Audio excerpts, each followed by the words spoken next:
Hello, and welcome. Although apologies for being a little bit late, or actually quite a bit late, maybe 20 minutes, half an hour. But yeah, running a little bit behind schedule, unfortunately. And also haven't been feeling great today, but still at least good enough to stream and lecture. But yeah, getting back to the biochemistry lectures, doing them solo, and maybe cover a little bit of science and news afterwards. Let me just check some things. And also, as I mentioned in the Discord, which feel free to join. There's some noise outside my window. Not sure if that can be heard. Might have to close my window. But yeah, I've now made my Substack. I might as well just switch screen and show. Yeah, I've made my Substack that I've written up about my experience there that I've spoken about and covered on stream.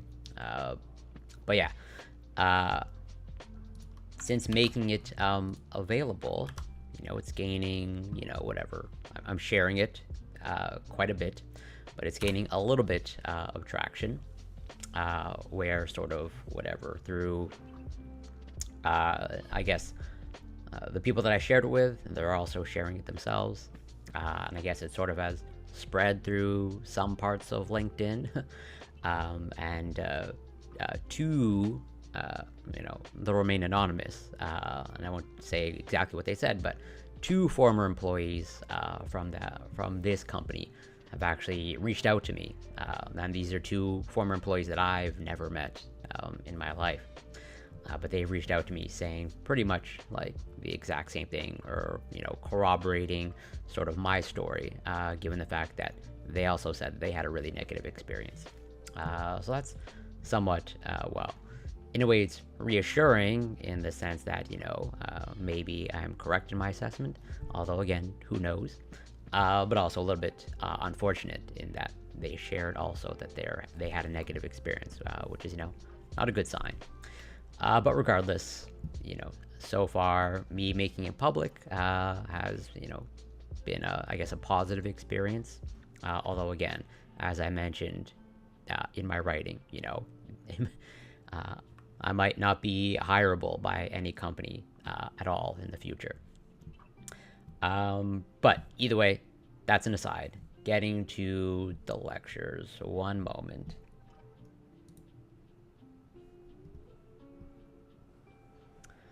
Oh, Kitty, welcome. Thank you so much for passing by, and also thank you for your kind and great feedback.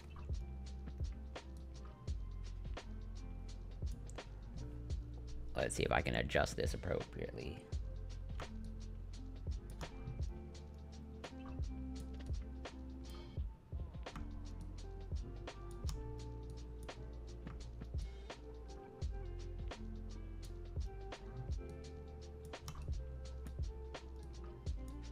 And thank you for the lurk. Much appreciated.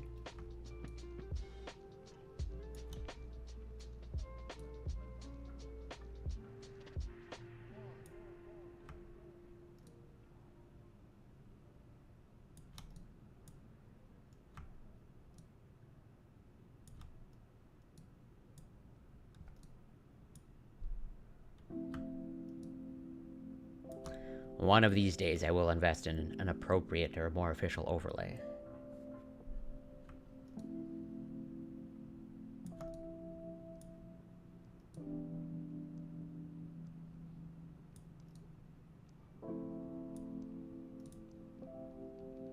Okay, I think that's passable. Barely.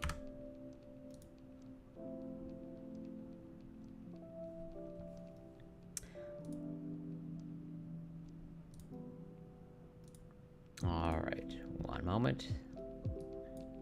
Okay, I think we are good. All right, so picking up where we left off last time, although a little bit of a review. This is like a few slides back.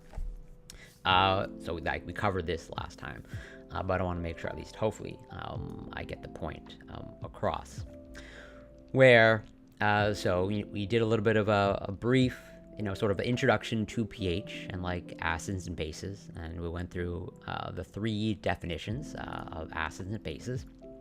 But we're going with one of them, okay?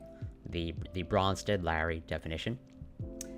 1 second, I'm gonna try and make sure that I don't get that popping up. Okay. Yeah, that Bronsted-Lowry definition of an acid. As from 2 to 4. Okay. Well, maybe I might have missed. I need to double check. Okay, because I'm unfortunately human. I can make mistakes. I think, okay. Would an increase in pH mean a greater ratio? No. Don't necessarily doubt yourself. Cause like, I mean, so you're referring to like equilibrium. And so I think, because what I'm referring to specifically is like the pKa, as in like this amino acid, okay, it's in a solution, okay. So we have two species. So I'm I'm comparing because the acid here, okay, well, what's in the box, okay, we are tracking its protonation state, okay, as a function of the pH of the surrounding environment. We are not tracking like that pH of that species or a solution of that species. It's more so I'm pretty much like describing what's on the graph, where so and this might be a point of clarification in terms of me being able to communicate the point better, because if it's not clear, then I need to do better. Because the pH of the environment, okay, if the pH of the environment increases, okay, that means that the environment is basic, okay, as in you have a low concentration of protons, right? At least going by the definitions of acids and bases that we are using and we are going with, where pH, okay, pretty much a measure of proton concentration, and so a high pH, okay, let me just double check. Yeah.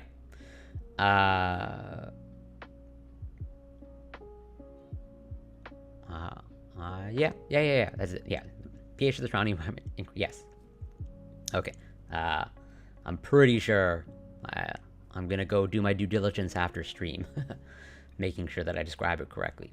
But yeah, so as the pH of the surrounding environment increases, okay, so we're losing, our proton concentration is going down in the surrounding environment. So if the proton concentration is going down in the surrounding environment, okay, then the carboxylic acid group wants to behave as an acid, in terms of it wants to lose its proton.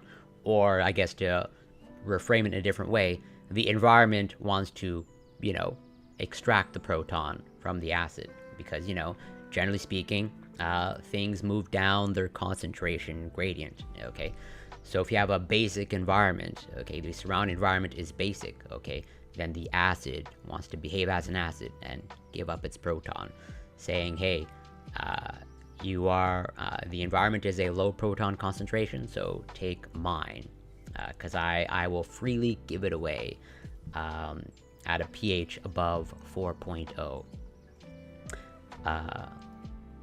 And then, so yeah, that's specifically zooming in on the carboxylic acid group, okay? And then we move on to the other side, or we start tracking slowly but surely.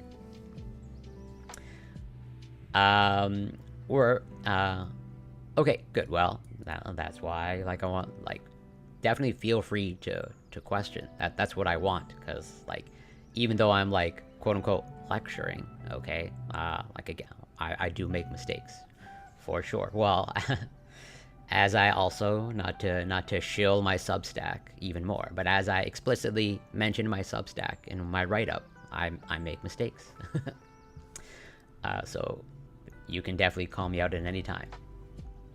And then when we track the amino group, okay, pretty much the same thing, but the pKa is different, okay? Where the pKa of the amino group is 8.0, okay? So at pH 8.0, that's your transition point, okay? Where now, okay, now if you're at above pH 8, okay, well, the surrounding environment, the protons in the surrounding environment is extremely low. The concentration is extremely low. So then this, okay, the amino group, okay, even though it's basic, or we label it as basic, even that gives up its proton, where it's like the concentration of protons in the surrounding environment is so low that the amino group will also start giving away its proton after pH 8. That's the like inflection or transition point. And then after pH 8, 8.5, okay, pretty much the entirety of the amino acid is deprotonated. Well, not fully. Oh, I'm Bob Marley. Welcome. Great to see you. Thank you so much for passing by. Hope you're doing well. We're doing our standard 1-hour biochemistry lecture. Doing a little bit of review on acids and bases. So yeah, that's pretty much, that's the concept is basically, as the pH of the surrounding environment, changes, okay, the amino acid can change, whether it loses a proton or gains a proton. And it's summarized in this graph here, or figure. So I think this is where we stopped last time, which is just the standard table of the amino acids. Here's all of the 20 canonical amino acids. You have their full names. And again, as I explicitly say, I'm pretty sure I'm not mistaken about this. At least I have at least an n equal to 1 of myself and most other scientists I know. We're lazy, and so we don't want to say the full name of the amino acids. Okay, we want to just go by 3 letters or even a 1 letter. Most of them are intuitive, but some of them are not. Like glutamine, the letter is Q. Even I myself sometimes don't always remember them perfectly. At least the less obvious ones, like tryptophan is W. So now that we've done a little bit of a deep dive on the amino acids, okay, we're going to start linking them together to assemble proteins / polypeptides, okay? Where again, amino acids are the building blocks of proteins. So here, okay, we are linking just 2 amino acids together, okay? And that results in a dipeptide, okay? And well, no surprise, 3 amino acids, a tripeptide, okay? 4 amino acids, a tetrapeptide. And then typically after that, anything after 4 would just say polypeptide, although some textbooks will go up to pentapeptide. But we form what we call the peptide bond, okay? Which the peptide bond is just another covalent bond, okay, that we've covered covalent bonds, in lecture like 1 or 2, or in the beginning. But either way, it's a peptide bond, it's a covalent bond, but it's a slightly special covalent bond. But at the end of the day, still a covalent bond, a sharing of electrons. But what happens is, okay, is you have amino acid number 1, okay, and you have amino acid number 2. And what I've put there in the purple circle, okay, that's what ends up getting linked together, but something is lost in the process, okay? As I think we should see in the next slide. Let me just, yeah, exactly. But let's make sure I cover everything, yeah.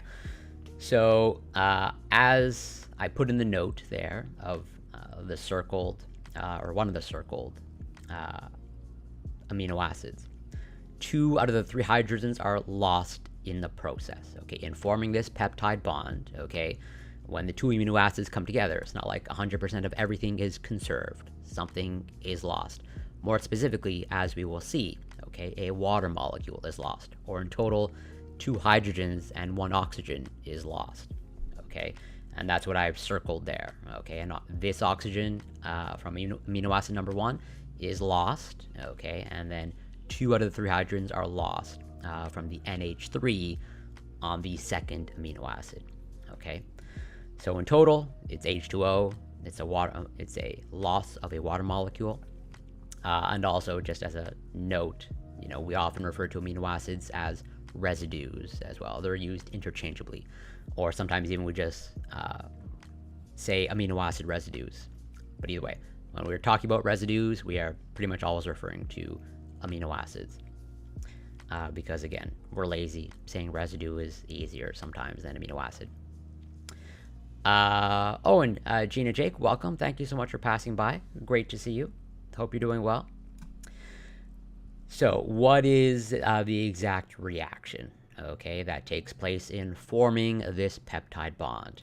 Okay, well, it's called a condensation reaction because, well, we're pretty much smashing 2 things together in this case of 2 amino acids, okay, so we're condensing together.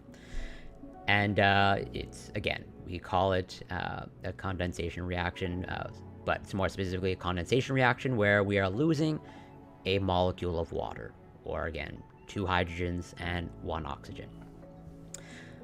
And that's pretty much it. This is the formation of the peptide bond, okay? And this is just a dipeptide, so 2 amino acids, but the same thing happens when linking 3 amino acids together. The same thing happens when linking 4 amino acids together. It's just one after the other. I'm doing pretty well, thank you so much for asking. Although I'm a little bit, I don't know if I'm under the weather with an infection, but I woke up not feeling great today.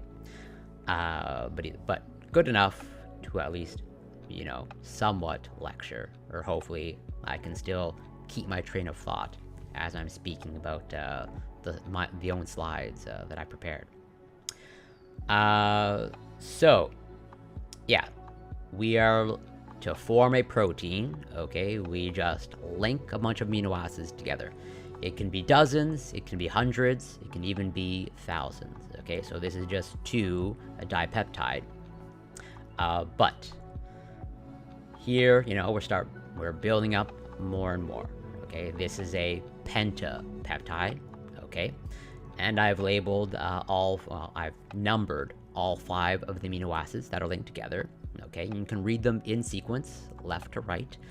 And typically, or not typically, like pretty much, like this is the standard in biochemistry.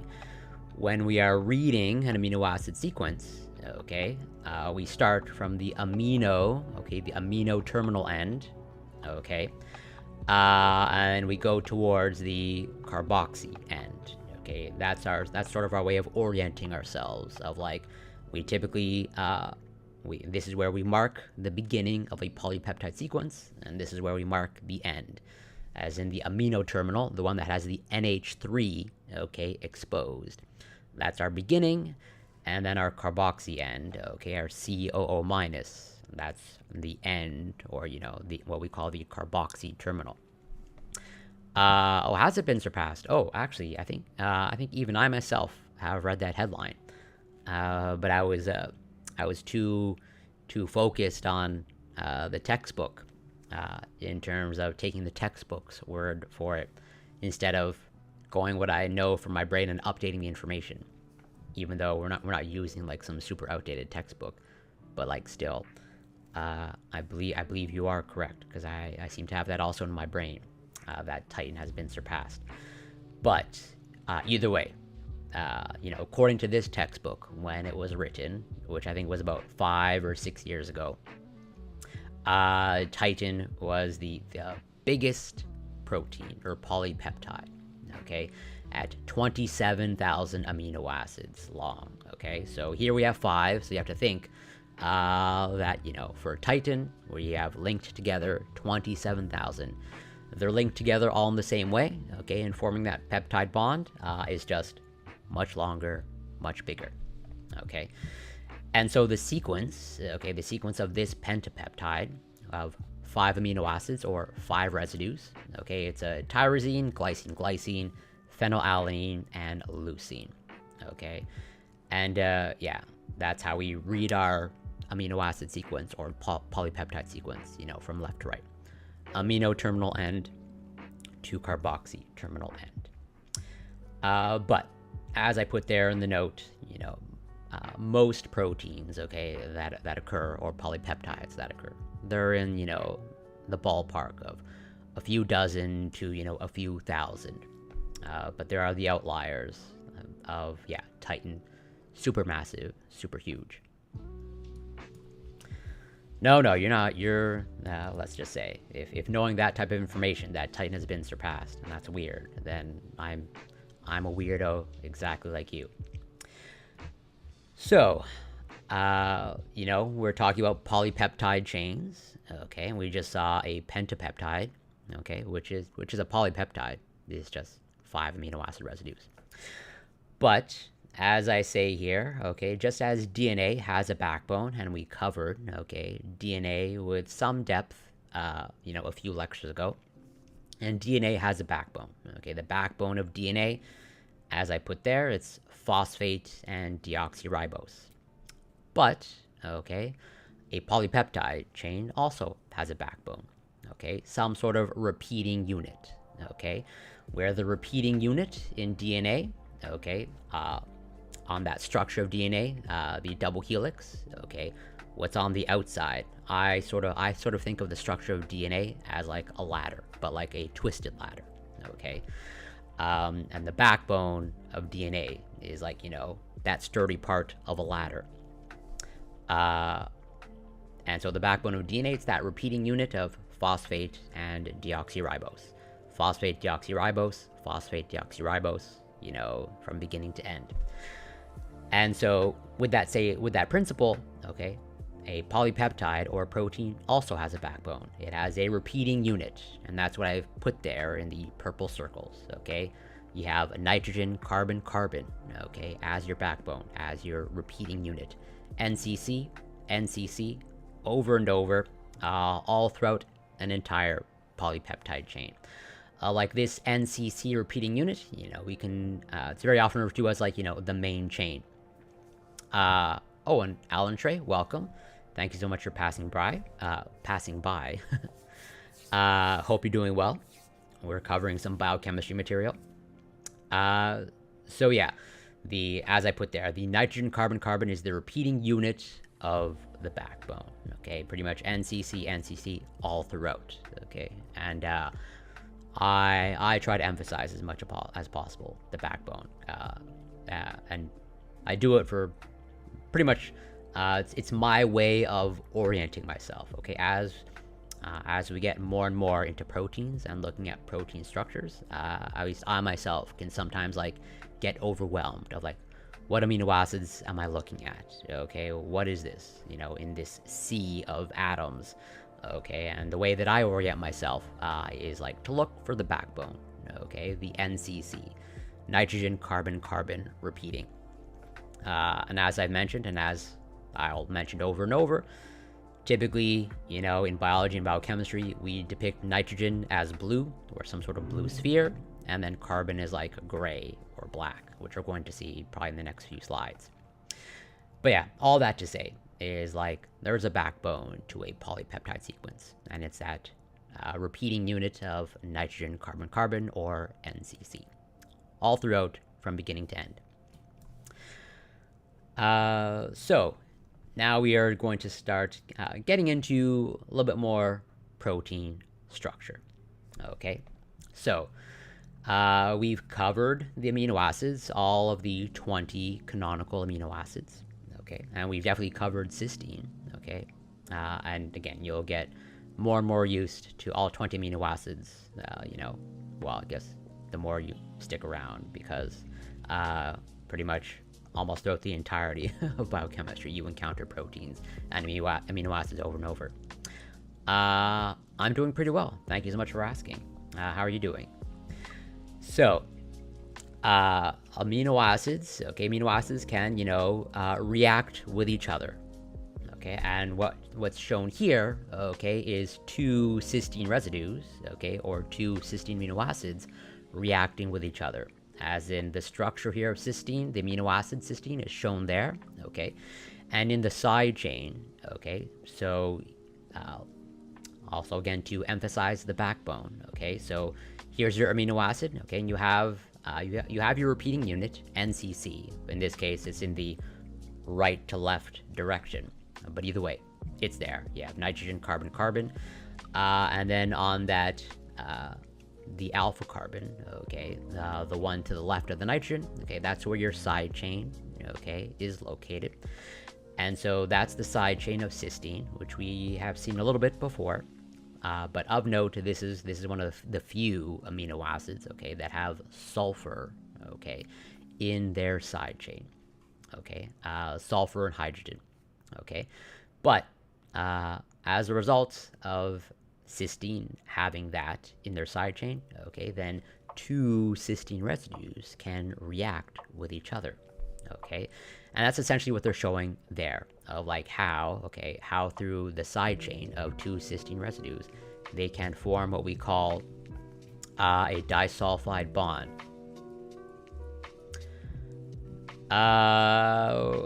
Well, potentially, well, on a long enough timeline, you will see new emotes and badges. But it's just a matter of, either taking the time to do it, which is not a priority right now for myself, but it will eventually happen, just as me getting an overlay, etc., etc. But yeah, so two cysteine residues, okay, they form a disulfide bond, and what I'm describing here, it's not super critical, but I'm describing the specific type of reaction that occurs when you form this disulfide bond, what we call an oxidation, a redox reaction, where oxidation and reduction are just another type of chemical reaction, okay. Oxidation and reduction are paired reactions that always occur together, often referred to as redox. It's sort of again, a mashing together. A mashing together of oxidation and reduction, forming the word redox. But again, not super critical for you to know what an oxidation or reduction reaction is right now. Just know that it exists, okay, and the important point is that two cysteine residues, okay, through the side chains, they can be linked together, and they can form this disulfide bond, or often referred to as disulfide bridge. And this has a stabilizing effect on a polypeptide when this occurs. Typically no condensation reactions.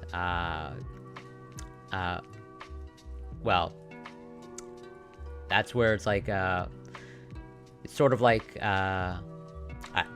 I guess I don't want to, since I'm not a chemist, I don't want to speak with absolutes. So it's a really good question. But I think, okay, technically speaking, in some ways, this is a condensation reaction because we're linking two cysteine residues together. Okay, so we are condensing two things together. But I think strictly speaking, well, even as the textbook says, this is an oxidation reduction reaction because, it's a transfer of electrons, okay? Something is gaining electrons, something is losing electrons. But yeah, condensation, I think, is a little bit more specific, or it's more of like an umbrella term that encompasses more specific reactions, where I believe condensation is just like, if you're just condensing two molecules together, then I think by default you are a condensation reaction. But then the specific type of condensation reaction could be, I'm pretty sure, like a redox reaction like this. It might just be a matter of biology versus chemistry language, where so definitely I can say with a high degree of confidence that not all redox reactions are condensation reactions, okay, that is for certain, and maybe some condensation reactions are redox reactions, but I think technically speaking, okay, I don't want to speak with too much confidence in the chemistry or organic chemistry world, but I think technically speaking, condensation reactions and oxidation reduction reactions are like separate concepts and separate types of reactions. That's at least, you know, my conceptualization of them. So shown here, okay, is pretty much how a disulfide bond or a disulfide bridge, okay, can form either within a single polypeptide sequence, okay. So here in this figure, you have two polypeptide sequence, okay. You have a sequence, okay, that they call chain A, okay, above, and you have a polypeptide sequence, chain B, below, okay. And they're showing you with the 3-letter codes, the amino acid sequences, okay. And then shown there is how through those disulfide bonds, okay, you can have the disulfide bonds forming within separate polypeptide, okay, chains, or within the same polypeptide chain. Where in chain A, okay, you have a disulfide bond, okay, forming between two cysteine residues on, you know, the same chain A, but then also, okay, you have two disulfide bonds, okay, forming between chain A, okay, polypeptide 1, and chain B, polypeptide 2. And yeah, a little, I guess, point of history, okay, or, you know, good to know about the history of biochemistry. And that's why I included, you know, this is straight from the textbook of, in 1953, Frederick Sanger determined the amino acid sequence of insulin, okay, a protein hormone, okay, so that's what's depicted here, okay, insulin, which that's important for regulating, you know, your blood sugar, or really, okay, insulin, that's the hormone, that's the chemical signal that allows your cells, or signals to your cells, to uptake glucose from your bloodstream. And yeah, this work is a landmark in biochemistry because it showed for the first time that a protein has a precisely defined amino acid sequence, consisting only of L amino acids linked by peptide bonds, okay? So yeah, all of these amino acids here, okay, as I've tried to emphasize, they're all linked together by the peptide bonds. They're linked going through that reaction that we just saw a few slides ago, okay? And these amino acids, as we saw in the beginning when we covered the starting of amino acids, okay, you can have L amino acids, and you can have, oh, thank you for letting me know. Ad block is working. You can have L amino acids, and you can have D amino acids. Okay, not super critical for you to know the difference, other than, like, you know, you can consider L amino acids as like left-handed, you know, amino acids, and then D amino acids as like right-handed amino acids. But we only find the L amino acids in a protein or a polypeptide chain.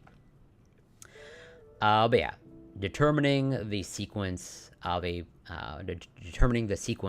acids in a polypeptide, you know, as they say, a landmark moment in biochemistry. Okay, because, well, we didn't always know. One, we didn't always know, okay, the structure of proteins. We definitely didn't always know, you know, that amino acids exist and, like, how they're linked together. Just as we didn't always know. The structure of DNA, and the structure of DNA, a landmark finding in, you know, biology and biochemistry, that we covered a while back at the beginning of Watson and Crick, and them publishing their paper on the structure of DNA. So, yeah, nucleotide sequence to amino acid, okay, where we can start bringing things together and relating it back to the central dogma. Okay, so we just saw an amino acid sequence in the last slide of insulin, okay?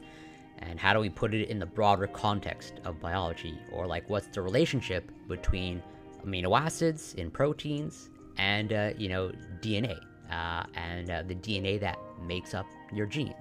Okay. Well, we've covered the central dogma, and I've tried to emphasize it as much as possible, and I'll be emphasizing it, pretty much regularly as we go. But just to reiterate, okay, the central dogma of biology stipulates that you start with DNA, okay, and DNA goes to RNA, okay, and RNA goes to protein, okay. But the process, okay, of each of these, they have a specific name, okay, where going from DNA to RNA, okay, that process is called transcription. And then going from RNA to protein, that process is called translation. Okay, so this is, in a nutshell, this is your central dogma of biology. DNA goes to RNA by transcription, RNA goes to protein via translation. And so what happens is you can have a DNA sequence, okay, and shown here, I put ATG, okay, that's shorthand for the nucleotides, okay, adenine, thymine, and guanine, ATG. That will be transcribed, okay, that will be transcribed into AUG, because in RNA we don't have thymine, okay, so T is replaced with U, but everything else more or less stays the same, except also RNA is single-stranded, but we're going to get to that, later on when we cover nucleic acids in-depthly. And then, okay, that AUG, okay, that's translated into an amino acid, okay, where that sends a signal, okay, to the cell of, like, bring in the amino acid methionine in this case, okay. And I'm showing you the structure, the molecular structure, methionine, there, okay? Where this is the central dogma in a nutshell, and this is how it works. There's obviously a bunch of machinery involved in terms of going from DNA to RNA to protein, and we're going to do a deep dive at some point on, what is involved in transcription, what is involved in translation.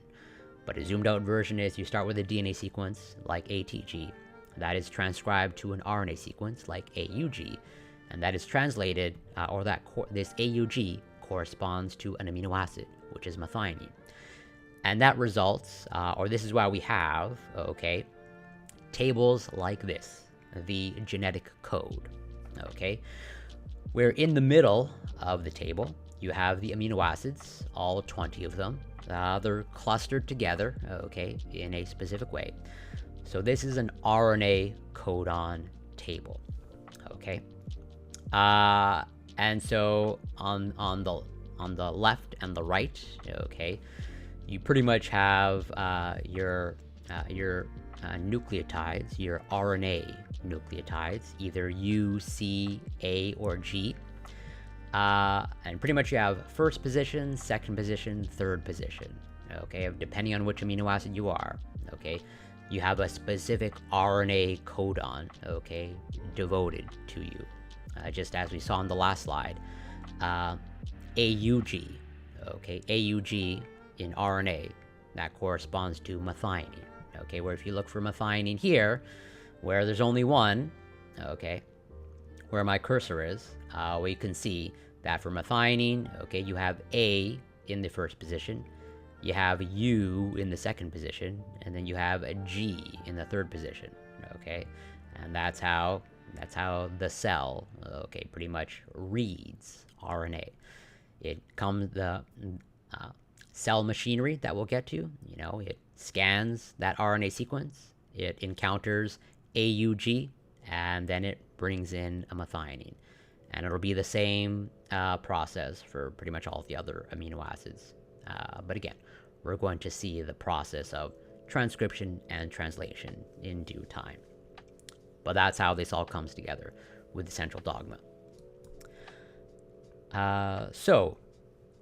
Going back to, again, amino acids and the peptide bond. Okay, so I referred to the peptide bond.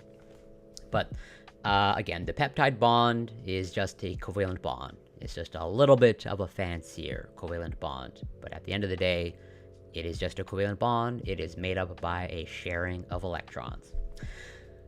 But of note is that the peptide bond is planar, where it's pretty much, flat.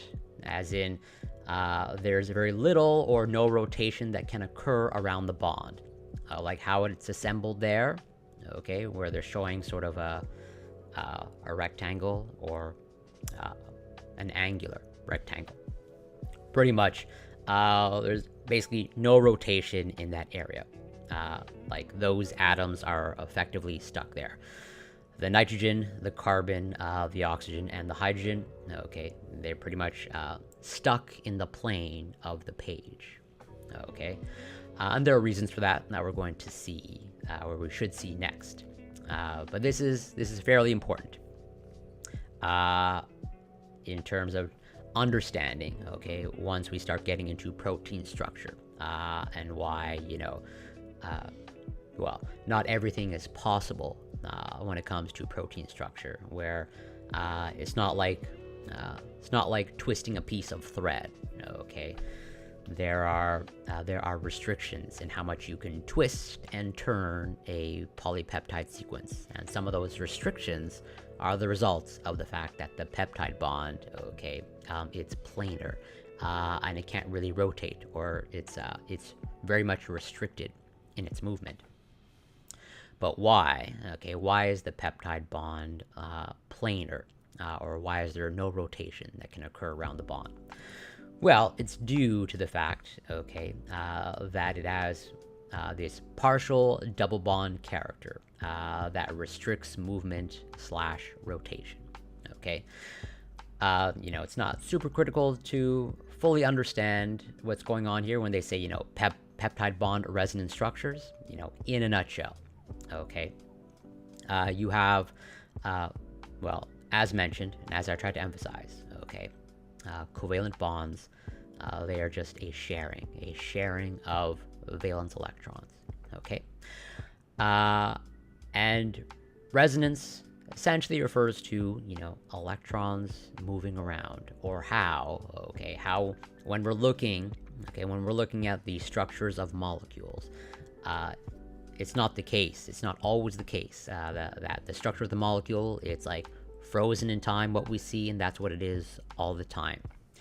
As in shown here, is two possible, or what is actually occurring when we're looking at the peptide bond, of like, at one moment in time, okay, on the left, you have two covalent bonds between carbon and oxygen, okay?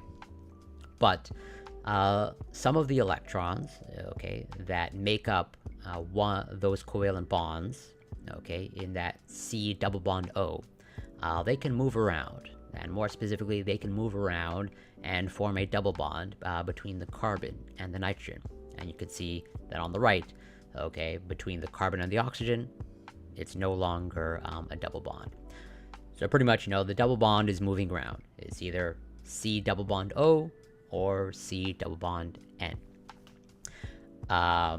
Where that's why we say it has partial double bond character. Like it's pretty much consistently, shifting back and forth between those two, orientations, or those two states of the peptide bond. And so as a result of that, okay, that is why the peptide bond is not linear, rather, I mean, it is linear, but more specifically, it is planar. Of like, you can't have this rotation as much because you have this partial double bond character there that restricts the movement.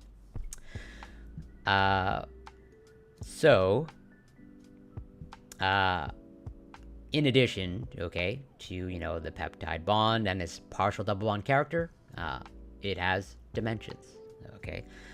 It's not, again, not super important, for this to be memorized or even really known, at least not really super important now.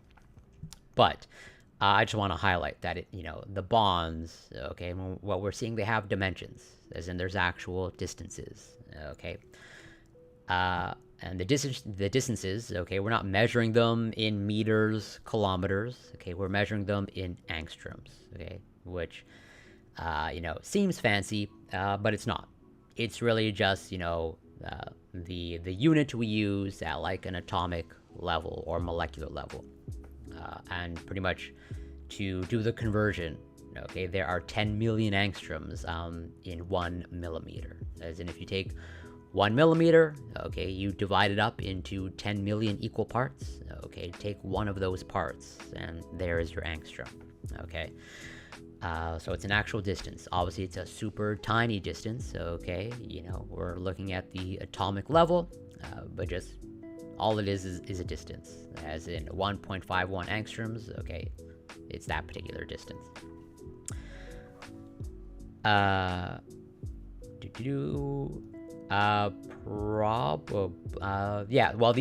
These distances aren't random.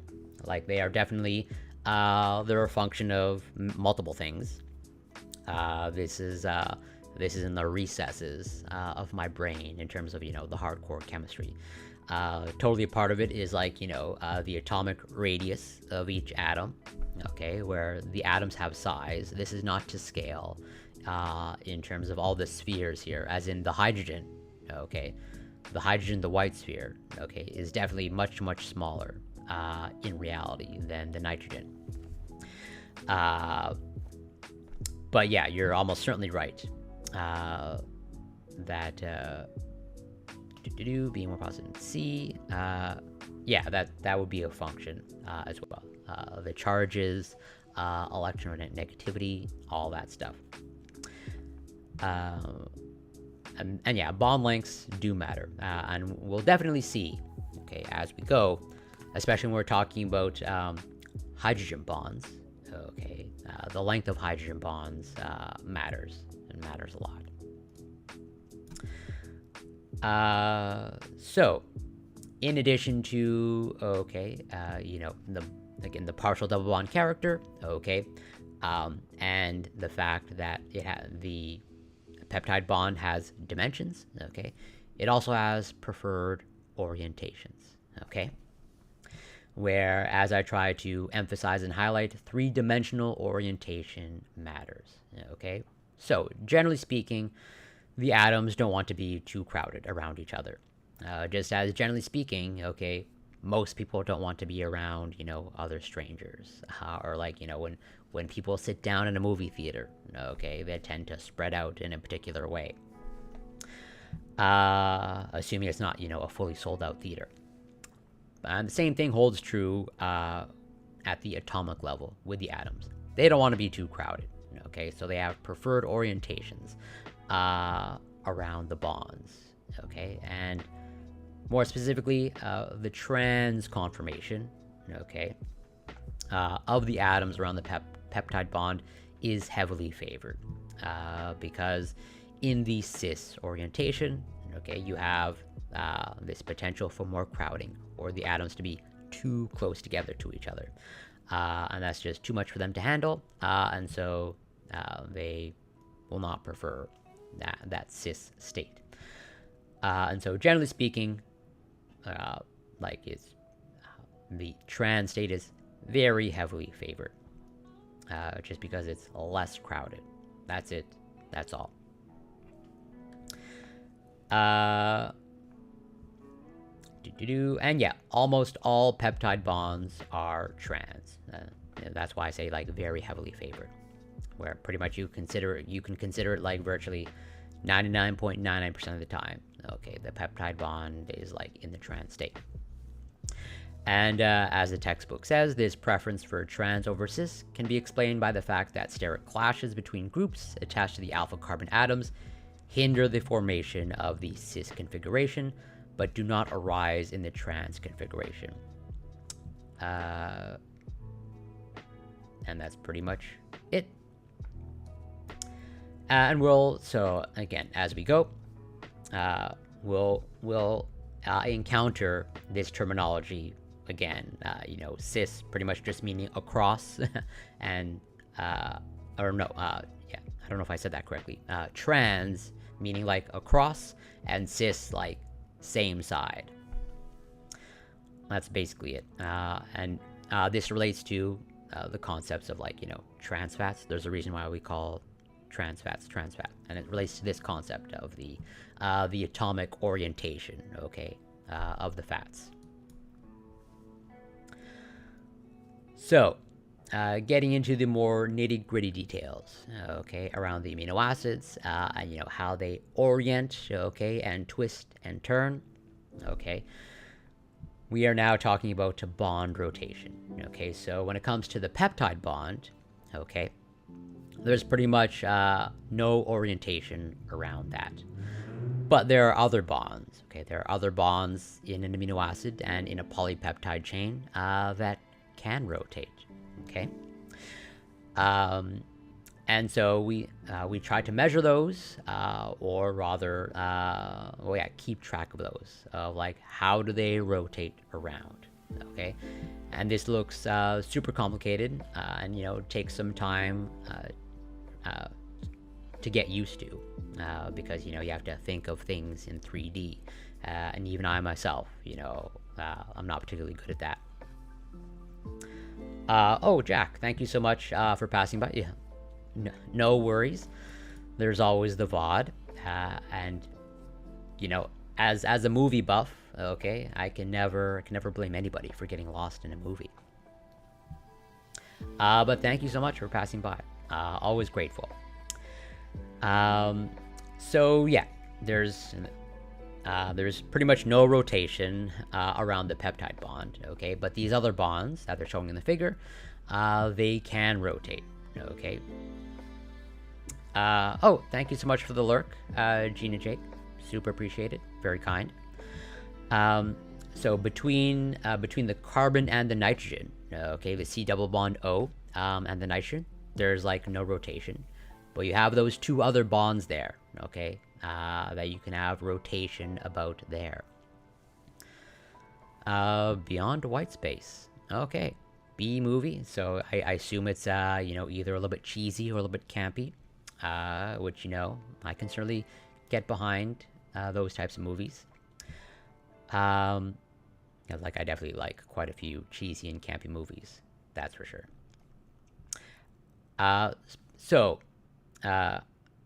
We have given labels and terminology, okay, to these bonds, okay, that can rotate, or we've given terms to these angles, okay, of how they rotate. We call them phi and psi, okay, and even though they can rotate, as I say there, they cannot rotate a full 360 degrees. Okay, some angles are not allowable, okay, where they're not just freely spinning around. Okay, as we're going to see, they rotate a little bit, okay, between specific angles. And they're giving an example here in the textbook. Phi is minus 80 degrees, psi plus 85, okay? And they're showing you, the angle that they're measuring, like between what and what, that's the angle, and between, that and that. Or like between that and that, okay, that's your phi angle, and between that and that on the right, that's your psi angle. Again, I would say this is not super critical to, like, know, or like memorize, but just know that the concept exists of, like, we are just measuring rotation about those other bonds, and they cannot rotate a full 360 degrees, okay. They're also restricted in their movement. They just have way more movement, okay, than the peptide bond. I can definitely get behind sci-fi camp, absolutely. So, how is this incorporated? Okay, this bond rotation, this phi and psi, and the phi and psi angles. Okay, well, it's incorporated into what we call, or what biochemists call the Ramachandran plot, or I'm pretty sure it's Ramachandran. I actually don't know the perfect pronunciation. And this is named after a researcher / scientist. Okay. All it is a little fancy graph. You have on your x-axis basically 360 degrees.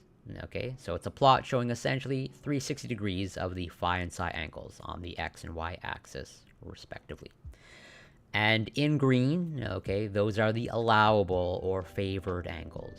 Okay, and in white are the disallowed or unfavored angles. So as you can hopefully see or appreciate, there's more white than green.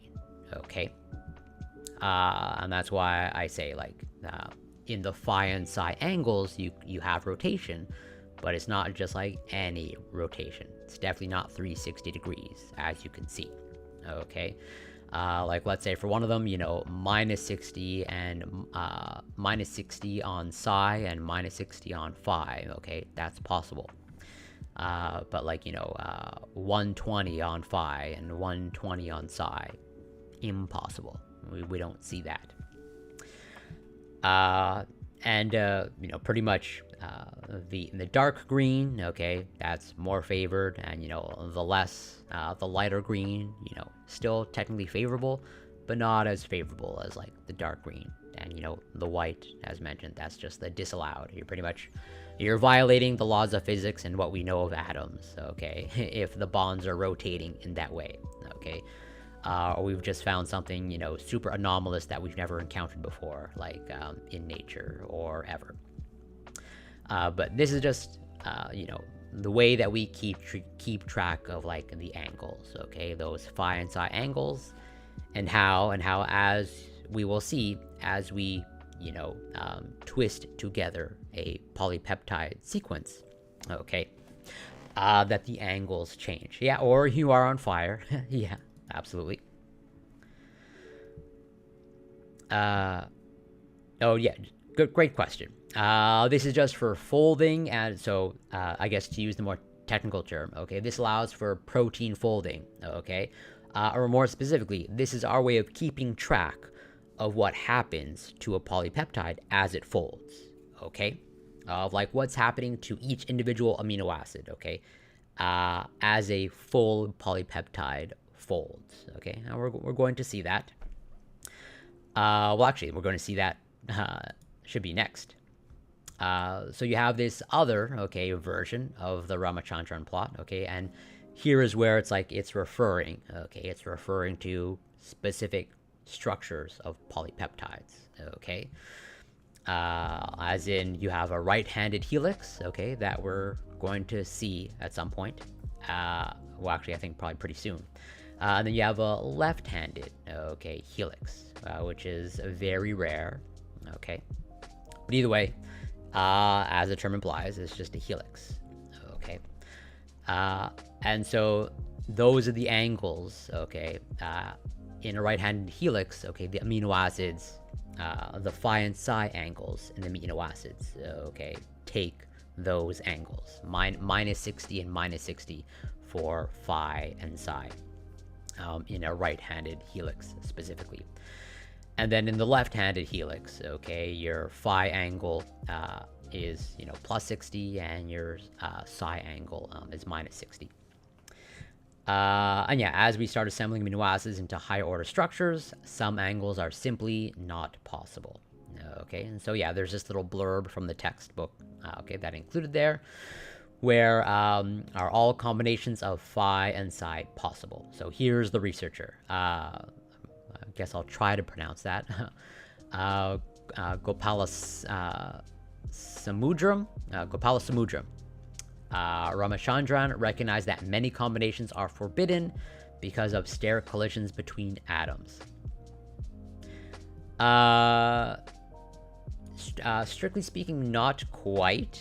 I mean, it's indirectly related to chirality, but like strictly speaking, it's not about chirality. It really is just like keeping track of the angles. As in, like, think of it this way, or maybe attempt to think of it this way. So shown here, okay, it's a polypeptide of 3 amino acids, okay. But try to maybe extend it out to, like, whatever, 12, 20, or hundreds of amino acids, okay? So you have this long chain of amino acids, okay, this polypeptide chain, and then now we want to, assemble it up into a helix, okay? But as we do that, okay, the bonds have to, like, twist and turn around, okay? And so this is the way of keeping track of those angles. Okay, as in, so what they're showing there in figures B and C, okay, in those parts, like we're looking down like the barrel, so to speak, of the backbone of the polypeptide chain. Okay, and so as the polypeptide folds, okay, and compresses into whatever structure it's destined to be, either whatever, an alpha helix or a beta sheet that we'll see, okay, the angles will change. Where if it's not clear yet, which is understandable, once we get into diving into the structures, like an alpha helix, okay, we will totally, like, I think you will absolutely see, like, how the atoms are assembled and how the angles are changing. But all it is, like, we're trying to keep track of, like, how the angles are changing as the polypeptide is folding, okay, into its fully assembled folded form. So yeah, and there are allowable regions, okay, as I try to emphasize, of like, we don't see the angles that are in white, so we pretty much don't see most angles.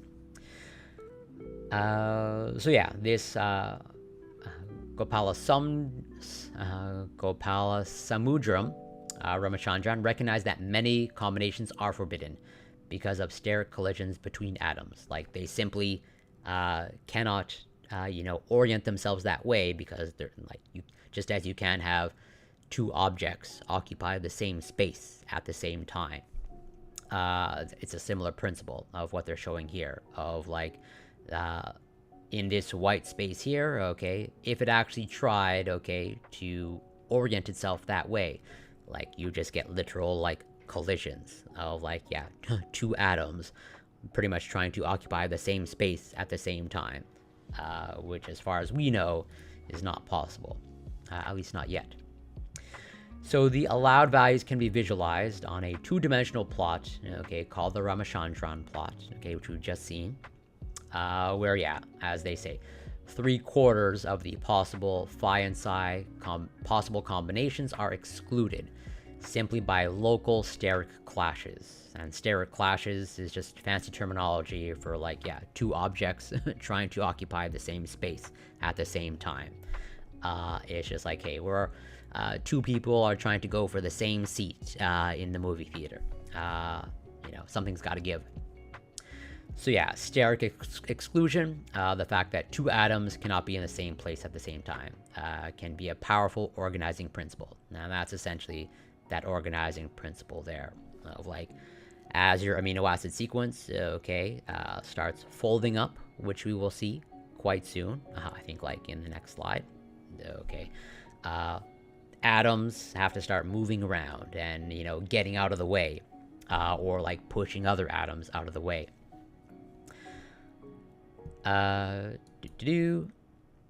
So now getting into levels of protein structure. Okay, so there are 4 levels of protein structure: primary, secondary, tertiary, and quaternary. Not fancy terminology.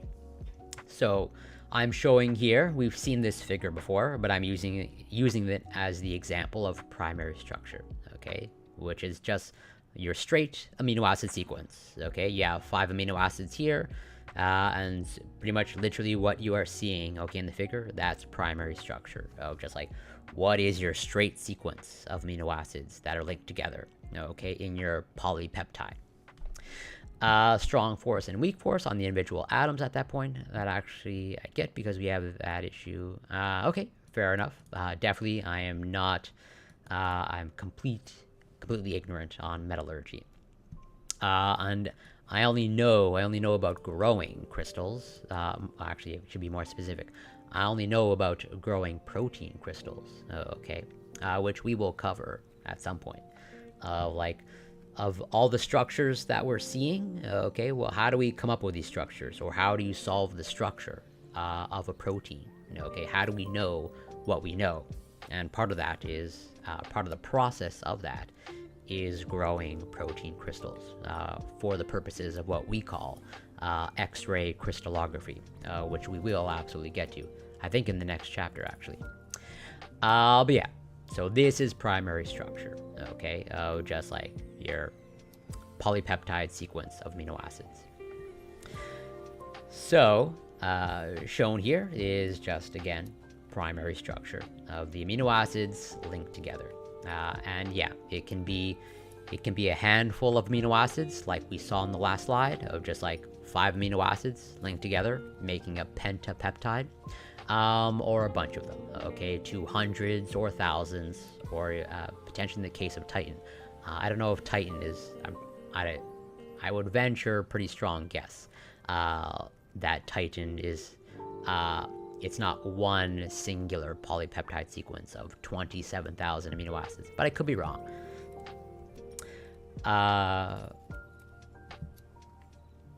Absolutely. The nerd, I definitely want the nerds to unite, especially if we're talking about biochemistry. So yeah, all that to say is this is primary structure, and you can have just a couple of amino acids or a handful to a bunch, and it's just whatever that string of amino acid sequence is, that's your primary structure. But, okay, what is secondary structure? Okay, building up. And this is where the Ramachandran plot and the Feinstein angles, let's say, come into play, or hopefully maybe with figures like this, okay, of the alpha helix, okay, where the alpha helix, that's a major type of secondary structure, okay, that we're going to see over and over and over and over again. So much to the point that you'll probably get sick of it. But it is formed through backbone interactions. What do I mean by that? Of like, well, the interactions, okay, specifically hydrogen bonds, okay, in the green dashed lines in the figure, within the backbone. And again, that NCC repeating unit that we just saw, whatever, half an hour, 45 minutes ago. As in, you can make out the backbone here. Again, NCC, that's your repeating unit, and nitrogen is in blue, and carbon is in gray or black. So if you just look at, let's say, figure B, okay, if you start at the top, okay, at the blue sphere, okay, that's your nitrogen, and you can go along the backbone of nitrogen, carbon, carbon, so blue sphere, gray sphere, and then that repeating over and over. Okay, so that's your backbone of the protein. And so when they say that, or when I say, okay, and put in the slide, that the alpha helix is formed through backbone interactions, or hydrogen bonding within the backbone, it literally is another way of saying is that there are no hydrogen bonds within the green spheres, okay? The green spheres are your side chains, or, where your side chains would be located, okay? And the side chains are what give the unique properties of the amino acids. And so the carbon, okay, if you look at the second carbon, starting from the top, okay, it goes oxygen, okay, and then that oxygen, okay, is participating in a hydrogen bond, okay, with another amino acid down, okay, and that's pretty much, well, we're going to see this in more detail in the next few slides of like how these bonds are made and what the specific interactions are. But just keep it in mind that an alpha helix, okay, the interactions that keep the alpha helix together and that assemble it, okay, they're hydrogen bonds, and it's hydrogen bonds between the backbone of the polypeptide chain. And then, yeah, going back to that Ramachandran plot, okay, and the angles. So hopefully you can make out, okay, that to assemble, okay, this alpha helix here, so in B, that's pretty much at the atomic level, let's say the more accurate representation of the alpha helix. And hopefully you can maybe appreciate that there's a lot of twisting and turning that needs to occur, okay, with the polypeptide chain to make that specific orientation, okay. And so certain phi and psi angles are occurring there, okay, as each amino acid, okay, twists and turns to form all those interactions that we're seeing, those hydrogen bonds. And then in figure C, okay, we're basically looking down the barrel of an alpha helix, okay, where it's, spiraling down. And so, yeah, there's twisting and turning that's occurring there. And so the phi and psi angles, or rather there are specific phi and psi angles that occur there, okay, when forming the alpha helix. And then, yeah, D, that's what we call, our space filling model of like how much space the atoms are occupying in an alpha helix. So how do we form the alpha helix? Okay, and hopefully this maybe makes it a little bit more clear that it's backbone interactions that make the alpha helix. Okay, so as I put it in words, okay, amino acid number 1, if you're reading left to right, okay, or I, as the figure description says, forms a hydrogen bond with amino acid number 5, or I plus 4. Okay, so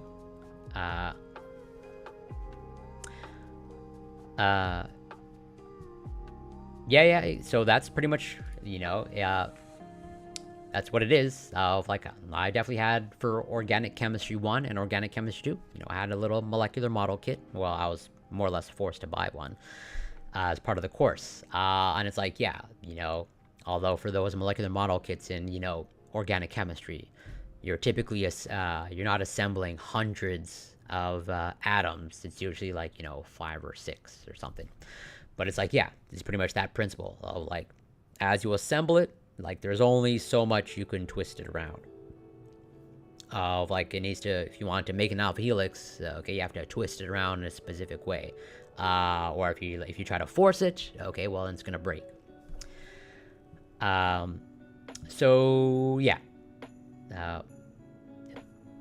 the amino acid number 1, okay, it forms a hydrogen bond with amino acid number 5, 1, 2, 3, 4, 5, or 4 amino acids down, I plus 4. And so this is how, okay, following the red arrows, okay, they're showing you how the hydrogen bond is formed, where some twisting will occur to bring this oxygen, okay, that's attached to the carbon on the backbone, to get it close, okay, to the hydrogen that's attached, that's covalently bound to the nitrogen, okay, that's on the backbone. And so they need to be brought in close proximity. So it needs to twist and turn in some way, which is what will happen to make that alpha helix. And so that's why I say that's why the textbook also says that the alpha helix is formed through backbone interactions, okay, where it's the oxygen, which is attached to the carbon, and the hydrogen, which attaches the nitrogen. And your backbone is nitrogen, carbon, carbon, nitrogen, carbon, carbon. And that happens over and over and over again. So that's how the hydrogen bonds are formed. My AP Chem teacher made us do the whole 5' oh wow. Yeah, I'm glad I didn't have to do that. That would not be fun. I'm not even sure if that would even be a good learning exercise. I guess maybe to like visualize it. Although, now that we have computers and we have molecular modeling software, I don't know how useful it is to assemble it these days. So yeah, this is ultimately how the alpha helix is formed and kept in its form. Oh, I see. Well, both works. Since you were talking about DNA, I literally thought you were talking about, the 5' and 3' of DNA. But if you said 5 feet, then, well, you did mean 5 feet. That's even worse. Like, yeah, that seems ridiculous. So, yeah, this is a little bit busy, okay, but this was my way of trying to at least help visualize, okay, what's going on when forming the alpha helix, okay? So yeah, follow the backbone, nitrogen, carbon, carbon. So blue, gray, gray. Okay, where yeah, if you start at the top, okay, you have 1, 2, 3, 4, 5. I put them in boxes, although maybe I should have numbered them, but I'd probably get a little bit more too busy if I added numbers.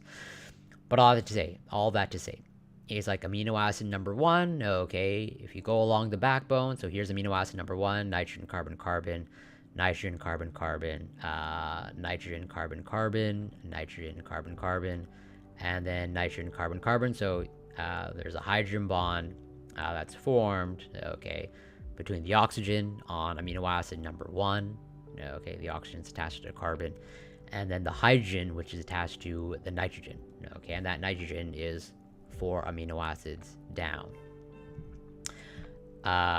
Yeah, pretty much, I'm just showing what we saw, like, here, but trying to show it in, like, 3D, and how it's actually oriented, in the polypeptide sequence and chain. So that's effectively it. That is forming the alpha helix, okay?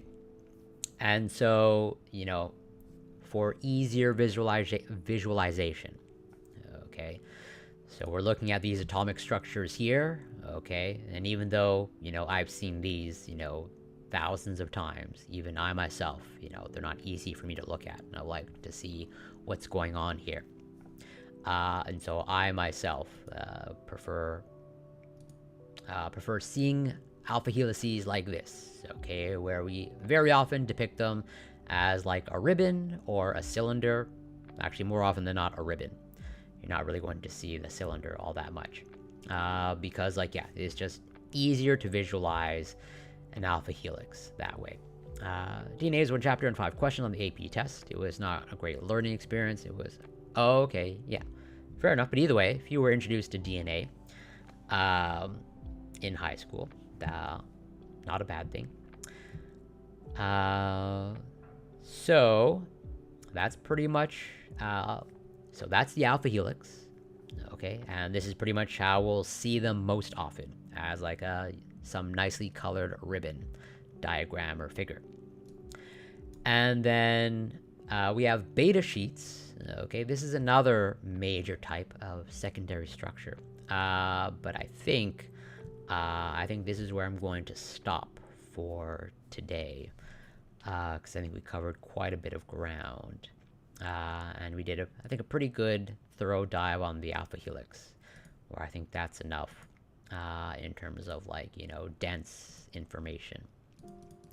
But hopefully, as a preview, this is what we'll be seeing next time, okay? Or we'll be going over this next week.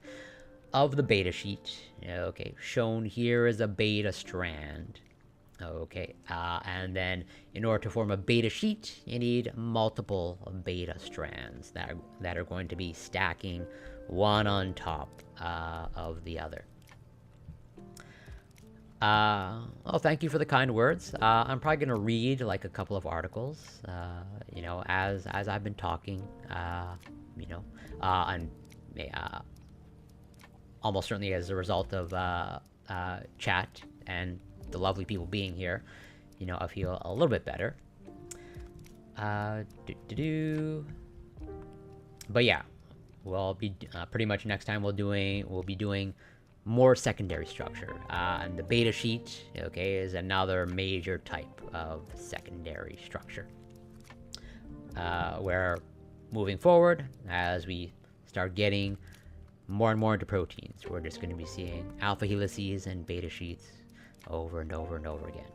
You might get sick of them. Okay, let me close my presentation.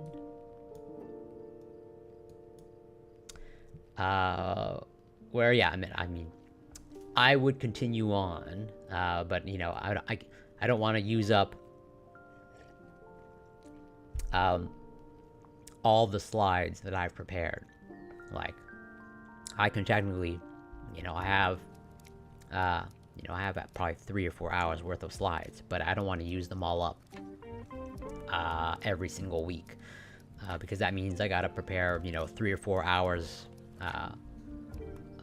worth of slides, every single week, which is way too much for me. Oh yeah, my Substack. Then yeah, I guess I'll link it in again in chat. Where yeah, it seems to be.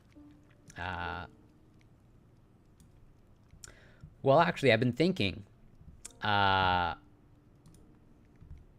on the topic, of my Substack, and like my experience with that company, where yeah, so far my Substack has been positively received, and as mentioned at the beginning, through making it publicly available and sharing it. Okay, literally.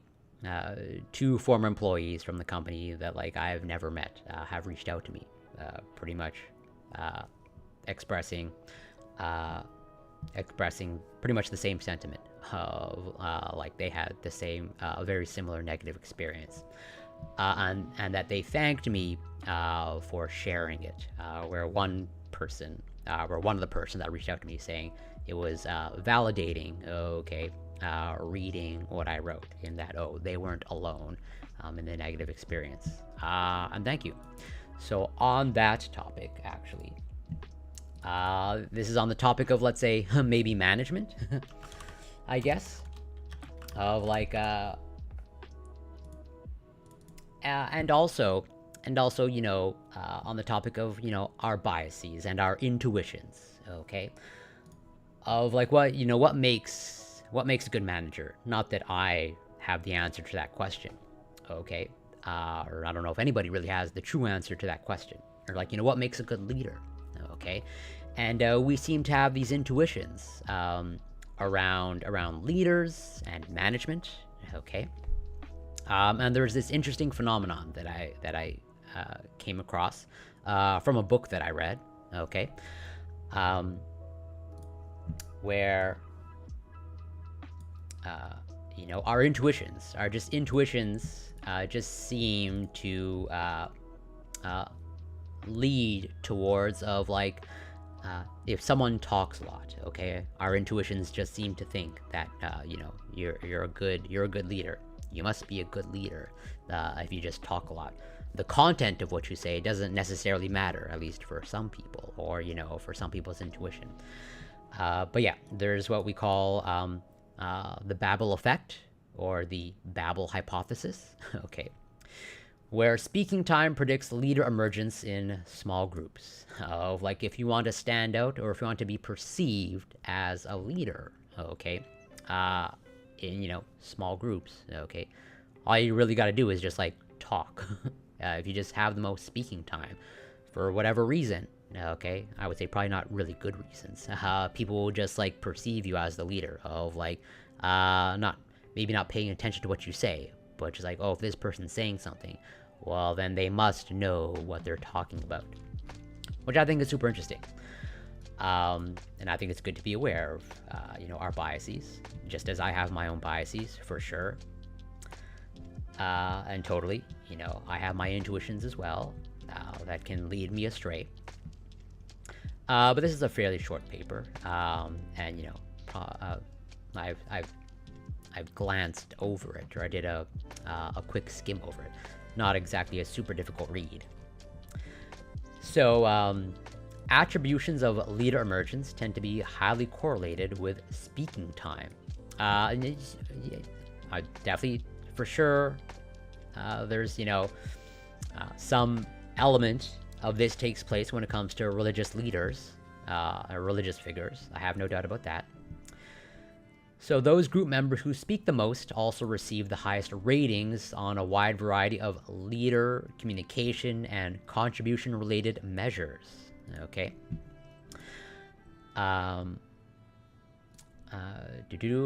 Bass rejected what he called a Babel hypothesis of leadership that proposed that only this amount of talking determined leader emergence. Instead, Bass argued that both quantity and quality mattered, citing studies that suggested speech must be relevant and beneficial to the group to facilitate leader emergence. Furthermore, Bass noted the essential endogeneity of speaking time as a correlate of leader emergence. Group members seem to regulate the speaking time of other members, suggesting that speaking time may be a result of group processes, perceptions, or other factors instead of being a cause of leader emergence. 3 decades after Bass's assertions in the 3rd edition of his handbook, the situation remains unsettled. One concern may be that the relationship between speaking time and leader emergence has been amply, but perhaps problematically, demonstrated. For example, previous experimental studies have demonstrated a potential causal role for speaking time in leader emergence, but used study design features that may limit internal and external validity. Other studies have used observational designs in both leaderless group discussions and problem-solving environments, improving ecological validity by allowing participants to access a range of cues from other participants or the problem itself. However, these studies have not tended to control for relevant participant traits and other variables considered important in leader emergence, and have not addressed Bass's endogeneity concerns. Ecologically valid studies supported by appropriate data collection and analysis techniques are needed to more thoroughly test the Babel hypothesis. This study will attempt such a test by estimating the role of speaking time in relatively unconstrained problem-solving groups. Although similar efforts have been made before, we will use a more comprehensive set of predictor variables, greater control of the temporal influence of those variables, and a more sophisticated set of analyses, allowing for a stronger inference with respect to the Babel hypothesis. Bass argued for a dichotomy of quality and quantity of speech, but it was the empirical correlation between these two constructs that initiated interest in the relationship between speaking time and leader emergence. By using electronic timers to record the duration of participant speech, Bass found that participant speaking time was highly correlated, between 0.82 and 0.92, 0.93 for all items combined, with co-participant ratings on a variety of leadership-related items. The content of the rating items referenced a range of target behaviors and rater attributions, but did not reference speaking or other contribution amount. Amount base. A content-free measure of speaking act duration appeared to be closely related to an apparently content-driven act, leadership. In the years since Bass published these findings, researchers have repeatedly investigated speaking time as a correlate of perceptions of leader emergence, as well as its relationship to other assessment procedures, individual differences, task expertise, and group structure. This literature has been reviewed several times, and only a few studies have been published in this area since Schmid-Mast's review. We will therefore focus not on the quantitative outcome of the studies, but on how the studies were conducted and their qualitative contributions to understanding the relationship between speaking time and leader emergence. For comparability purposes, we will restrict our attention to studies that explicitly assessed speaking time by recording participants' speaking time directly, by counting words in a transcript or speech acts through observation, or by face-valid survey item. Expertise and speaking time. Of the studies that Bass used to support his arguments, perhaps the clearest evidence in favor of an expertise effect comes from Gittner and Linskold, where they used an ostensibly LGD scenario, the object of which was to guess the names of 2 paintings, and manipulated Confederate expertise, expert versus inexpert, Confederate speaking time, high participation amount versus low participation amount, and task ambiguity, high ambiguity versus low ambiguity. The effects of these manipulations were related to each other in ways that support a stronger role for expertise than quantity of speaking time in this task environment. For example, the Confederate received more leader emergence votes in the expert than the inexpert condition, regardless of speaking time. But within the inexpert condition, the Confederate received more votes when she spoke more. Although Gintner and Linkskold used several design features that may not be considered best practice, including a relatively low number of replications per treatment and the use of deception. Lonati et al., the study's results do, taken at face value, seem to support Base's assertion that speech quality is more central to emergence than quantity. Base also cited Sorrentino and Boutillier, but the results from that study were more mixed. In this study, the information available to participants was even more constrained than in Gintner and Linkskold. In addition to placing the participants in separate rooms, there was no actually correct answer to guess in the study task. After the task was over, participants were asked to rank the 4 members of their group, including themselves, on several leadership items. Sorrentino and Boutillier found that increased speaking time, manipulated by means of a confederate, increased the confederate's ratings on each item except contribution, whereas the frequency of the confederate's correct answers influenced contribution, but did not influence confidence. Interest or task leadership ability. Thus, when the Confederate's contributions appeared to be correct more often, the Confederate received increased scores on certain leadership-related items, supporting a quality-based view, but it is difficult to deny the apparent influence of speaking quantity in this study. This could also be a case of missing the forest for the trees, in my opinion, by looking at this from a singular lens. Could this not be about the quality of the group and audience retention, not the content of the words, but the performance of the delivery catered to the group attempting to... Yeah, absolutely. Like, I have no doubt that, basically, in every situation, context matters. Where, as they sort of allude to, of, like, expertise versus inexpert, where I have no doubt. I have little doubt that, if you assemble a group of academics, okay, and they all come from the same field, okay, there's probably different, slightly different, or, majorly different variables at play. If, a group of academics, okay, and experts in their own field, come together and they try to select a leader or look for what they would perceive to be leadership qualities. And even now, they're sort of alluding to, mixed results given the studies or given past studies. All of this study is 50 years old, 1975.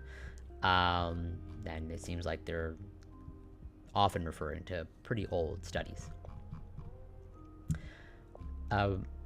And that's why, they're carrying out this one, which is more recent. I know that, in 2020, accepted March 2020, and so published sometime after that. So I think this is, this is not the final say for sure. But I would say this is probably a little bit more updated and probably a little bit more rigorous research. Where was I? Oh yeah, I was here. The Sorrentino and Boutillier study restricted participant access to reliable information about the task and other participants in order to implement the planned contrasts. But Botger used a richer task environment to investigate the effects of expertise. Botger used the NASA Moon Survival Test with groups of both managers and students. Participants were asked to rank 15 equipment items in order of importance for surviving a crash landing on the moon. Botger calculated the difference between rank orders assigned by participants and an expert opinion, the preferred ranking provided by NASA, thus gaining some estimate of participant expertise. The difference between the individual participants' pre-discussion scores and the group's post-discussion scores provided an estimate of actual influence. Neither interaction nor information discovery was constrained within the discussion setting. Botger reported a low overall correlation between expertise and speaking time, but a high correlation between perceived influence and speaking time, and between expertise and actual influence. Although expertise and influence may be somewhat confounded in this study because of how each was calculated, Botker concluded that expertise is a stronger predictor of perceived influence when ability and airtime, that is, speaking time, are correlated than when they are unrelated. Also, expertise is a stronger predictor of actual influence when cues, expertise and speaking time, co-vary than when they are independent. In other words, Botker assessed participants as most influential when they both spoke a lot in the discussion and were inferred to have higher expertise.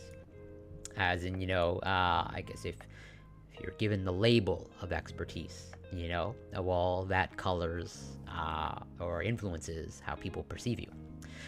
The correlation that talkative people are seen as leaders seems less surprising from the other end, that quiet people are not seen. Yes, I agree with that assessment. And even I myself, as a quiet person, even though, whatever, I've been talking for the past hour and a half or whatnot. But either way, as someone who pretty much generally leads introvert, so to speak, although not that I have my own controversial take that, I don't think introverts and extroverts are really a thing. But that's a whole separate topic. But either way, as someone who, whatever, conventionally speaking, leans more towards introvert, like even I probably, I'm sure I've exercised that bias. So, like, yeah, if you're quiet, well then you must not know what you're talking about, or you must not be, a good leader. And even I myself, I'm sure I pay the price of, like, when I go on a debate panel, okay, and whatever, 95% of the time or 99% of the time, I'm the quiet one on the debate or discussion panel. And I have no doubt that probably most of the audience just views me as, either not a leader or uninformed. I appreciate the sentiment. Definitely, I don't know if I can handle that responsibility or to want that much responsibility. So yeah, the tentative conclusion from Gintner and Linskold, and with all the other researchers, is that both quality and quantity of speech appear to have independent effects. Aditya, welcome. Thank you so much for passing by. Great to see you. Hope you're doing well. But that perhaps, depending on the situation, speech quality presumed to be associated with expertise may have a stronger influence. I'm more amenable to that position. Some studies have tried to investigate that presumption directly. If, as Bass argues, quality of speech is related to its quantity and to leader emergence, then assessment procedures that rely on speech content should show incremental validity over content-free assessments.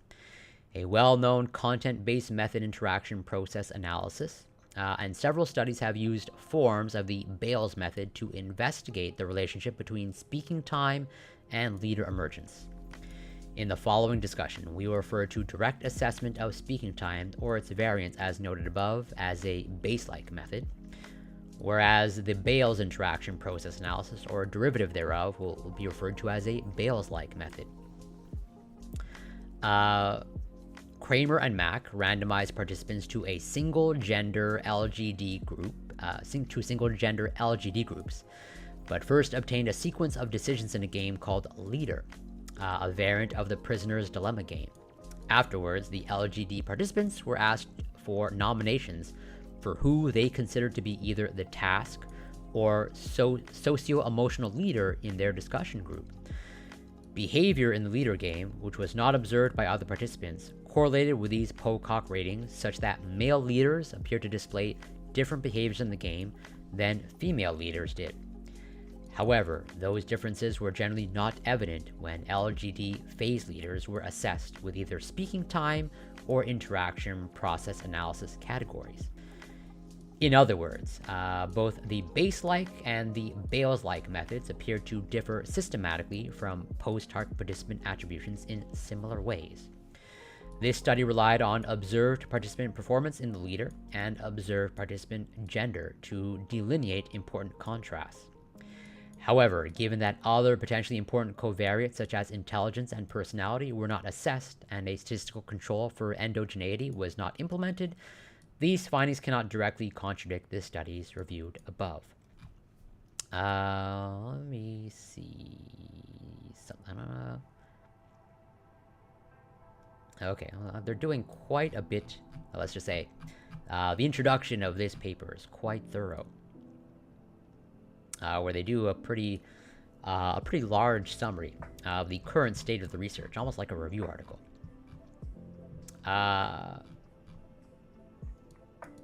Okay, contribution quantity matters more in some studies.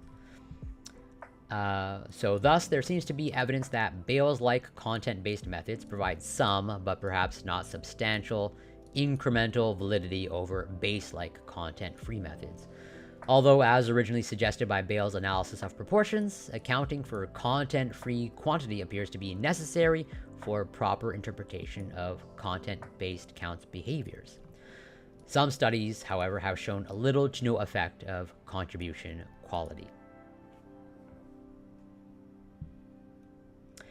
Riken had 32 four-member groups discuss solutions to a series of 3 business problems. In half of the groups, a hint about the solution to the third problem was given to the participant who spoke the most during the first 2 discussions. In the other half, the hint was given to the participant who spoke the least. In 11 out of 16 groups, in which the participant was with the highest speaking time received the hint, the hinted solution was chosen. However, if the hint holder was the lowest speaker, the hinted solution was not chosen in 11 out of 16 groups. So, it's not unanimous. Okay, it's not 16 out of 16. It's just showing, maybe where, depending on the experimental design, this experimental design, okay, where overall our intuitions lie. Thus, the data in Riken, although this is an old study, 1958, suggests that group solution acceptance was more correlated with the participant's speaking time than with possession of the hint. These results contrast with the results of Gittner and Linskold, similar operationalizations of expertise. That is, the possession of unique and obviously helpful information had little effect in Riken, but significant effect in Gittner and Linskold. Okay, more summary. I don't want to read a whole review article before getting to what they did. Okay, so hypothesis and research questions. Despite the long and general acceptance of the relationship of speaking time with leader emergence in the literature, as well as the demonstrable correlation between the 2 constructs, it appears from this review that conflicting results and potentially problematic studies hamper clean interpretation of these findings. Part of these inconsistencies may be due to how the studies themselves were conducted. Experimental studies reviewed above used deception, controlled participant access to information about the task and other participants, did not use a control condition, or employed other design features that restrict generalizability. The observational studies, on the other hand, tended to provide a richer information and interaction environment, but do not account for a variety of omitted variables that in some cases have been found to have substantial influence on leader emergence in their own right. These limitations point to a need for verification. The purpose of the present study, therefore, is to establish whether or not the main effects predicted by the literature are still evident when using a richer task and interaction environment than experimental studies have typically allowed, and b, a more complete set of control variables in a study design and advanced analysis framework that supports stronger inference than observational studies have done. To be specific, this study tests the Babel hypothesis by controlling for intelligence, personality, role assignment, and gender, using valence tasks, valenced tasks with salient and observable outcomes, contrasting different tasks and samples, addressing the endogenous nature of speaking time, including an exogenous manipulation in an observational design study, allowing for minimally constrained participant interaction and information discovery. Okay, so it seems like, they're really trying to improve upon past studies, or rather take into account how the past studies were flawed, so to speak. To our knowledge, an observational study with this comprehensive set of features has not been attempted before. Given the enhanced analysis framework stated above, we formulated one hypothesis. Hypothesis: speaking time will positively predict perceptions of leader emergence in initially leaderless groups. This study was designed and primarily analyzed to test the above hypothesis, but also allowed us to pursue further research questions in an exploratory way. The first of these questions regarded the relative magnitude of the influence of different exogenous predictors of speaking time and therefore their relative indirect effect on leader emergence. This question seemed particularly relevant, given that gender has been predicted to have both exogenous and endogenous effects on leader emergence in small group interactions, and variables such as intelligence and extroversion, which Katie alluded to earlier, are found to have significant correlations with leader emergence in meta-analyses and reviews, but have received mixed support for influence in specific groups. So research question 1. What are the relative indirect and direct effects of intelligence, personality, role assignment, and gender in predicting leader emergence? Several studies have reported on speaking time as a classifier that may distinguish leaders from non-leaders. The classification performance of speaking time has received recent interest from computer scientists, but researchers have reported classification performance data since the 1950s. Using speaking time to classify leaders has methodological advantages for leadership researchers because it may allow researchers to identify leaders in small groups without knowledge of leadership outcomes, supporting a less problematic analysis of leader behaviors. Comparing speaking time as a classifier with participant emergent leader votes as a separate behavior may also lead to insight with regard to group processes. Participant rating behaviors are thought to be potentially biased in several non-random ways, so comparing a physical measurement with participant perceptions may be informative. And research question 2, what is the performance of speaking time as a classifier of leader emergence? So, here is what they did. I'm probably not going to fully dissect their methods because I'm not really qualified to do so. But let's see, getting a little bit, 33 ad hoc heterogeneous student groups. Okay, so this is probably like on university campus. 4 to 10 participants worked together as part of an ongoing study to solve a problem in a computer simulation environment using either a map-based military task or a similarly low-fidelity simulation for a business problem. A 10-minute planning session and a 60-minute gameplay session were recorded with 2, video cameras. Fancy video cameras. Researchers made no attempt to control the group's planning or gameplay activities, other than to provide the structure described in detail below. Both simulations had objective assessments of performance outcomes recorded by the game, which were salient to group members. Recruited at universities. So no surprise, younger demographic, 18 to 38. Participants were both cognitively and demographically diverse. Well, yeah, okay, fair enough. Overall mean average age, 20.7. Let's see. Do they give a breakdown of the gender?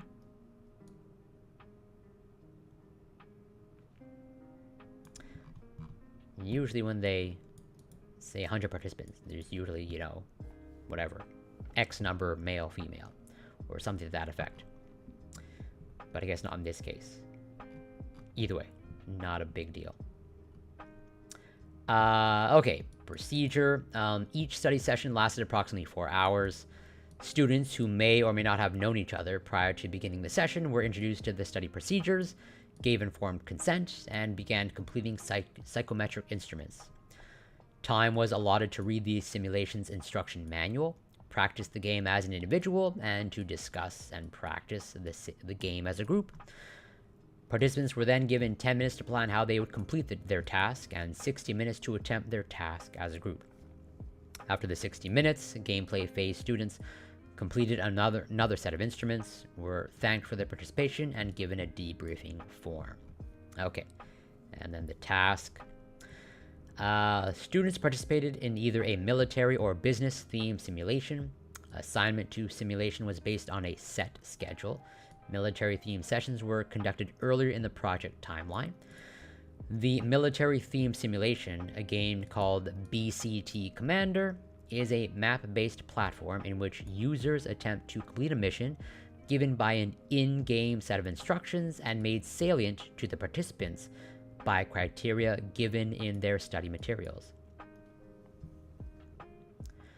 Yeah, I agree. Seems a little bit, I'm pretty confident they'll allude to it at some point, probably in the discussion. I'm sure if I just search, 3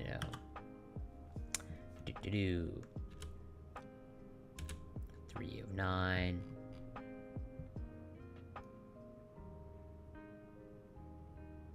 There were nearly equal numbers of male and female participants. Though portion may vary between groups, the variation was approximately uniformly distributed between 12.5. Okay. Although, again, still not the best breakdown. But, they had multiple groups. But yeah, it's a little bit anomalous. But, I'm not the arbiter of these things.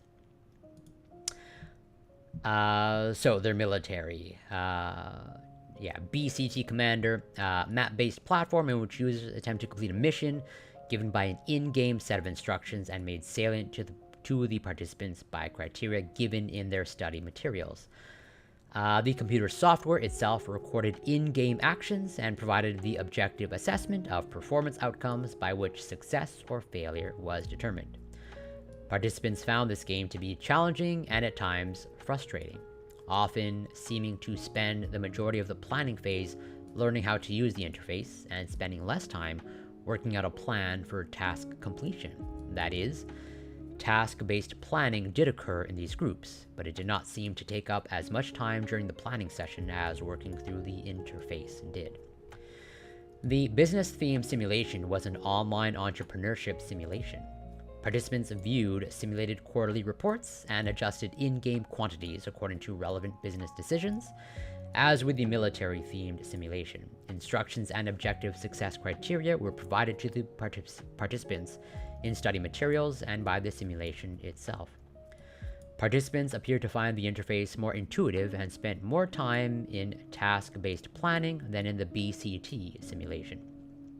Groups sometimes finish planning early, spending the rest of the planning session speaking off topic. Thus, the two games were apparently perceived by the participants to be different in a way that was noticeable to an observer. An operator was chosen at random from among the participants. In both simulations, the operator was responsible for manipulating the game's user interface, but the proctor emphasized to the groups that the operator was not responsible for making all of the decisions. No leader role was assigned, though in the business simulation, certain roles, such as pricing, described in the simulation's user manual, were assigned at random.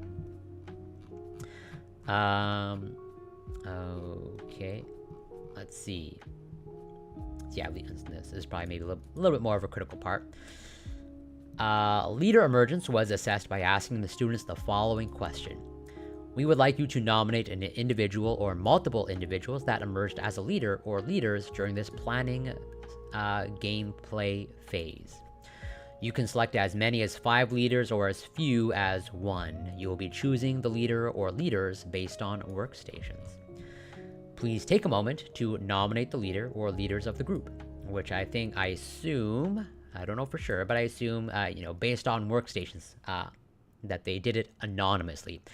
It doesn't sound like they got the groups together and they said, I'll point to the leader or leaders.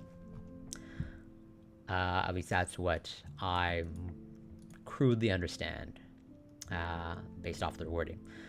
The leader emergence item was given to the participants twice, once after the planning phase and once after the gameplay phase. Overall leader emergence for a given phase was determined by a count of votes each participant received. The time-consuming nature of coding speaking time from pre-recorded video motivated against calculating speaking time from all 80 minutes of each session's video. The 10-minute planning session was chosen to increase sample size while still capturing early interactions between group members that may be important for establishing social norms in ad hoc groups. Although only the planning sessions were coded for speaking time in this study, the correlation between leader emergence votes after the planning session and after the gameplay session was 0.85. Okay. So, let's see. Let's get into some summaries. Well, I'm probably going to summarize these tables in the discussion.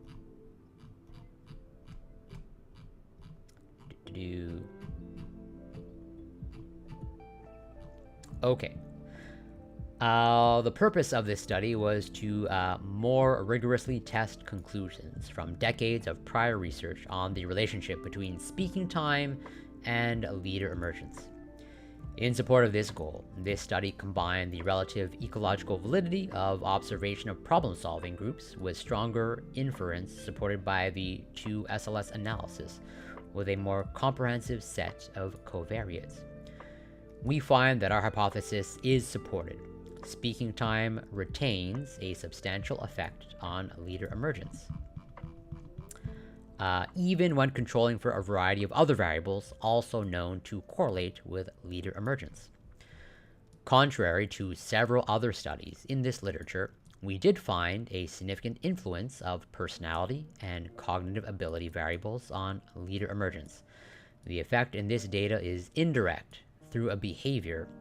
Speaking, as predicted by Antonakis et al., it is not immediately clear why openness to experience and not extroversion is the significant personality variable, though these researchers had similar results and other studies have also failed to find a significant effect on extroversion, or interpreted speaking time as talkativeness and therefore representing extroversion itself. The nature of the task or the sample may also be involved in these differences. As noted above, this study both confirms and extends prior research on the influence of speaking time in small groups. The accumulated evidence suggests that future studies of leader emergence could profitably include assessments of speaking time, whether to account for its variance in an appropriate analysis framework, or as a variable of interest in its own right. Evidence from this study and others suggests that concurrent consideration of gender may be important for proper inference. A second implication of this study relates to what has been called expectation states theory, or status characteristics theory. EST, expectation states theory, predicts that in groups that vary with respect to external status markers, such as potentially gender and age, these status markers will become predictors of within-group status through both direct, as indicated by differential voting behavior, and indirect pathways, such as through speaking time. The groups in this study were heterogeneous in a variety of ways, but all groups contain both male and female participants. The results above indicate that gender influences both the production of speaking time and the interpretation of speaking time, consistent with EST. It is probably not important that the coefficient on age was non-significant. Many groups did not contain substantial variation in age, which may have reduced the observable impact of any effect due to age. However, EST is clear that in heterogeneous groups, task-related cues should not be important. In this study, intelligence, openness to experience, and role assignment affect the production of speaking time as much as gender does, a finding that seems inconsistent with the predictions of EST. Game knowledge was not significant in this model, which is also consistent with EST. However, game knowledge also had a low zero-order correlation with planning phase votes. The game knowledge score had a higher zero-order correlation with gameplay phase votes, suggesting that perhaps, as others have noted, different features are more important for leader emergence at different times. If speaking time is auto-regressive within a given group and situation, it seems plausible that a similar model as tested here, but fit to the gameplay phase, using the later in-time gameplay phase speaking time and vote data, might find a significant coefficient on game knowledge. That finding, although conjecture at this time, would not be consistent with EST. Future work could use a data collection method that is easier to code for speaking time and more isomorphic tasks to better test these ideas. Third, this study seems to support the growing interest in the use of countable features in organizational behavior. The use of physical measurements of individual behavior and interactions between individuals, such as duration of speech, counts of eye fixations, and vocal pitch, may have consistent and important relationships with relevant group processes and outcomes. There is some evidence that these effects may be more widespread and more integral to group process than has been previously considered. For example, both Reggio et al. And the present study found a high correlation, approximately 0.9, between speaking time and speaking turns. Other researchers all found consistent patterns in the distribution of speaking time, pauses, and turns across several structural contrasts, including group size, presence of strangers, and task types. This consistency seems relevant in light of the findings on collective intelligence.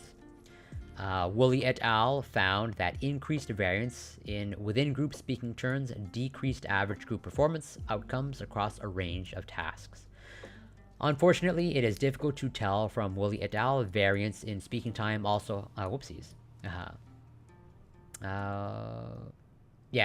performance, but given the tight correlation other studies have found, it seems reasonable to suspect that increased variance in speaking time was also present. Because increased speaking time appears to lead to leader emergence, higher variance in speaking time in an initially leaderless group may mean more consensus among other group members as to who the leader is, a condition that has been associated with increased group member satisfaction. In other words, a more even distribution of speaking time may indicate or even facilitate an increase in average group performance outcomes, but may also decrease satisfaction of group members, another important consideration. Although these are somewhat isolated studies without direct comparison to each other, this could be a promising area of future research. Finally, although there is no necessary conflict between speech quantity and quality, indeed, these two constructs should be somewhat correlated. The evidence in this study appears to support the very Babel hypothesis Bayes sought to refute. Task-relevant aspects of cognition, such as intelligence, personality, openness to experience, and role operator, such as operator assignment, did have an influence on speaking time, but gender had an equivalent influence on speaking time that had an additional substantial impact on the ratings themselves.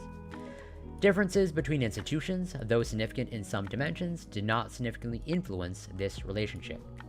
Task differences, to which an observer seemed apparent in the behavior of the participants, were also not significant.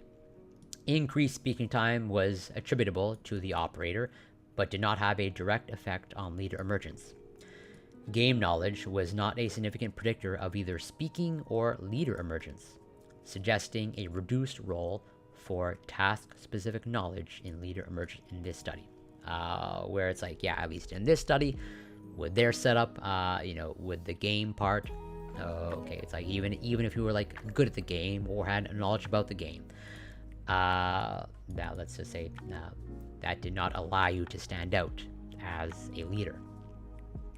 Taken together, these findings are most consistent with a Babel hypothesis of leader emergence.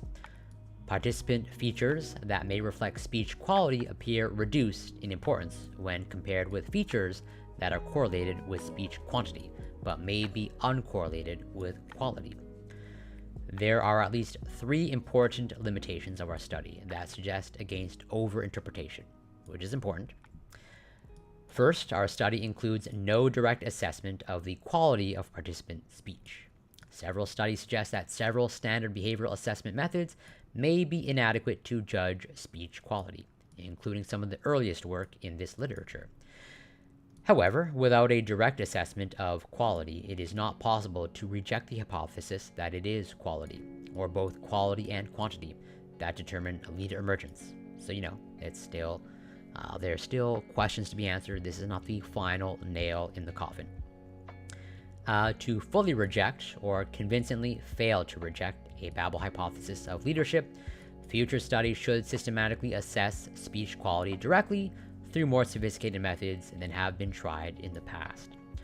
While this study does not address speech content per se, the study design does mitigate this limitation to a certain extent. For example, by including variables in the regression model that should correlate with speech quality, we estimate the average effect of speaking time as an endogenous variable on leader emergence while holding these other variables constant.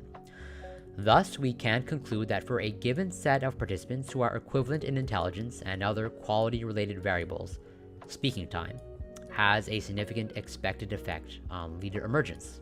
Understood this way, while we cannot reject an influence of quality, we can suggest that holding potential correlates of speech quality constant, speaking time does have a significant effect. The game knowledge variable itself provides additional information. As noted earlier, some of the initial difficulties participants seemed to face were tied to the basic concepts of the game and how to use the interface appropriately. This appeared to be particularly noticeable for the military simulation. Based on the content of the items, the game knowledge instrument should have captured this type of knowledge, however imperfectly, particularly for the military simulation. If the contribution quality of participant speech was important for lead emergence, there should have been a correlation between the game knowledge variable and lead emergence above and beyond that accounted for by speaking time. That does not seem to have been the case. A second limitation is the lack of analysis of directed behaviors between individuals. I believe I don't think I've sent it to him directly, but I believe I've sort of indirectly or in a group chat have shared this study. And yeah, for debate kids and all that stuff and speeches, absolutely, definitely has some relevance there. Where was I? Yeah. Based on the content of the items, the game knowledge instrument should have captured this type of knowledge, however imperfectly, particularly for the military simulation. If the contribution quality or of participant speech was important for lead emergence, there should have been a correlation between the game knowledge variable and lead emergence above and beyond that accounted for by speaking time. That does not seem to have been the case. A second limitation is the lack of analysis of directed behaviors between individuals. EST in particular considers pairwise status assessments of status to be critical to group sociometry, and the lack of consensus in many groups as to the emergent leader suggests that there may be non-trivial pairwise interactions to capture. Observation of the groups in our study suggests that most speech was directed to the group in some way, but many dyadic interactions may have been missed by our coding methodology, where it's they were rating, or there was outside rating of behaviors, and so as they say, they may not have captured absolutely everything. A better test of VST in a similar study would require solving the problem of how to obtain and analyze pairwise interactions between group members alongside an analysis of speaking time and its derivations in an ecologically valid setting. Specifically, a study that controlled task and status cues alongside diarized speaking in a rich information environment could provide this important test in the future. Finally, there are limits to the ecological validity of this study. For example, some student participants had relevant business training through their degree programs, but few, if any, participants could be said to have relevant expertise for either simulation. This condition was most noticeable for the military simulation. Furthermore, whereas the simulations were valence tasks, the simulation outcomes were not consequential to the participants. And wrapping up conclusions, the data presented in this study suggests that speaking time predicts leader emergence despite variation in task-related demands and group composition, among other variables. Corroborating previous studies, this study provides evidence of a potential causal relationship between speaking time, an endogenous variable, and leader emergence, an outcome, through the use of additional control variables and an exogenously manipulated variable, operator assignment in an observational setting. Furthermore, the data suggests that although there is some influence of task-relevant variables on leader emergence, when operationalized as co-participant votes, gender, a presumably task-irrelevant variable, has a more substantial influence. These findings are consistent with a Babel hypothesis of leader emergence. Declaration of competing interest? None. So, interesting article published in the interesting study published in the Leadership Quarterly out of Binghamton University, New York, University of Oklahoma, Drexel University, so pretty much all out of the United States. But again, this paper does not absolutely answer, the full question of what makes a leader. Is it only speaking time? Obviously not. But this, I would say just maybe a bias to be aware of, in terms of if or when you're in a small group and looking for a leader, we might have a bias towards just going with the person that speaks the most. And maybe not paying as much attention as we should be towards the content of what they're saying, or the validity of what they're saying. So, I guess to give my brain somewhat of a break, or at least something different. I don't know if this is going to give my brain a break. It might break my brain, but some good old New York Times connections. Okay. Cater, bowl, throw, star, carrot. I'm pretty sure this is not the carrot, like whatever, the carats of a diamond or gold. I'm pretty sure that's spelt differently. Trace, crate, hash, shred, bed, brace, touch, plan, hint, caller, host. Okay, so, I mean, right off the bat, my intuitions push me towards this being I'm not even sure, as in like that symbol there, like okay. Either way, is this not like okay, that little stuff, is that not like an anagram? These all contain the same letters, just rearranged. Like, oh, I'm pretty sure that's an anagram. C-R-A-T-E, C-R-A-T-E, C-R-A-T-E, C-R-A, like, unless, like, they're just trying to I mean, it seems a little bit convenient that, at least 3 of them.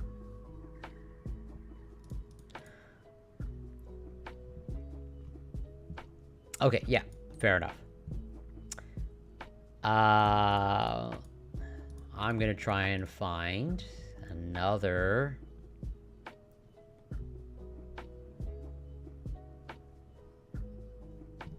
Oh, no, I know, yeah.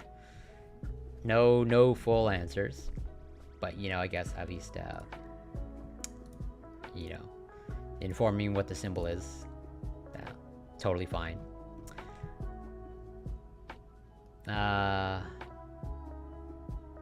This is the only thing that's standing out. Bowl.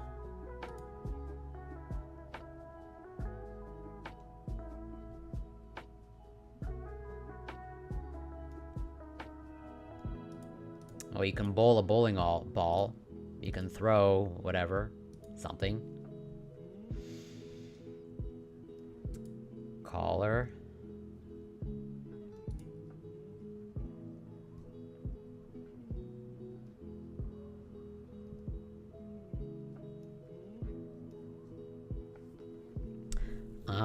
This one's a tough one, at least for me.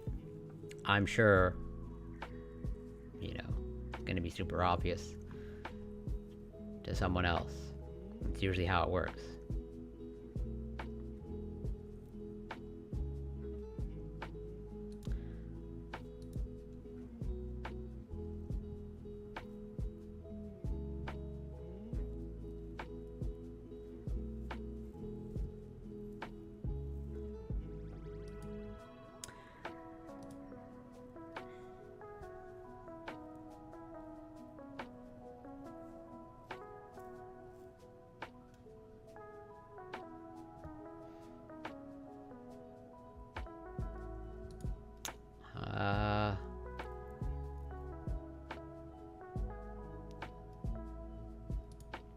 Whatever.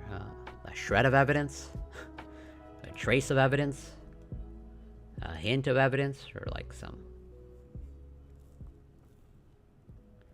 a shred of credibility? A trace of credibility? A touch?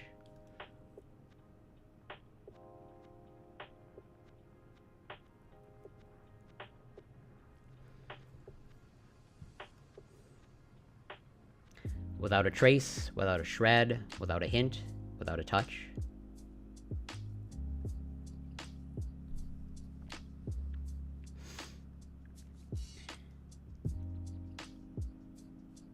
I'm gonna go for it, because nothing else, aside from, I'm pretty sure they're doing that to trick you. They're just all of these the same, well, the anagram, basically. Okay. Alright.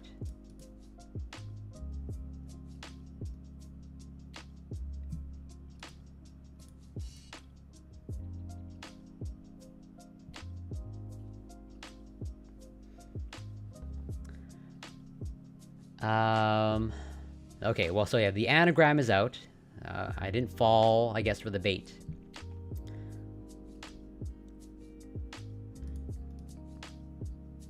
Okay. Well, you cater a party. You cater to someone. You I don't know, you plan something. You plan a party. Yeah, you hash, yeah, whatever. You hash a scheme, I guess. You cater a party, you throw a party, you plan a party. I guess you can technically, you host a party? Cater, plan, hash it out. Oh,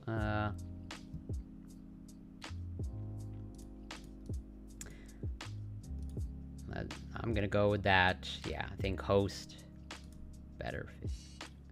Okay. Okay. Alright. My confidence is like, yeah. My confidence is slowly growing, but it can fall apart at any moment.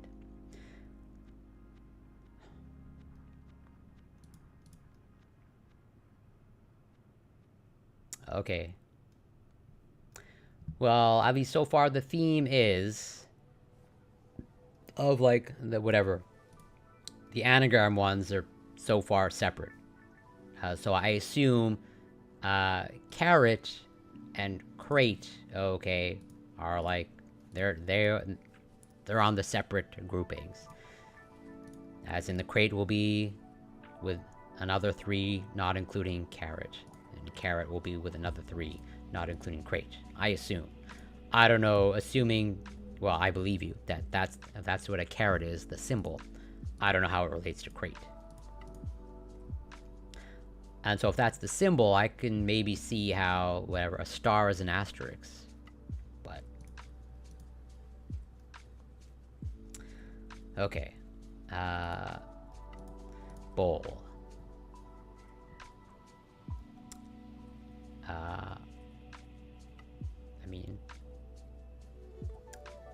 Super Bowl. Yeah, no. No answers. Super Bowl.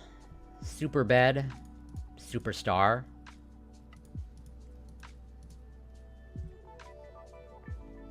Super carrot. Super crate. A bowl is a dish.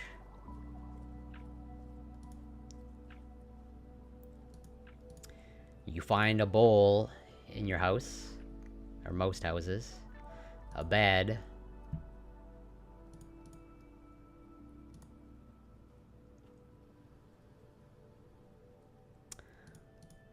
A collar.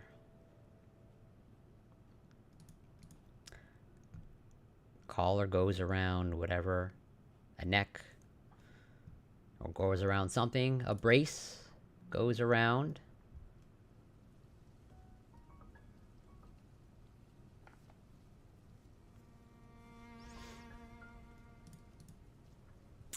Even though there's only 8 left. Well, half left.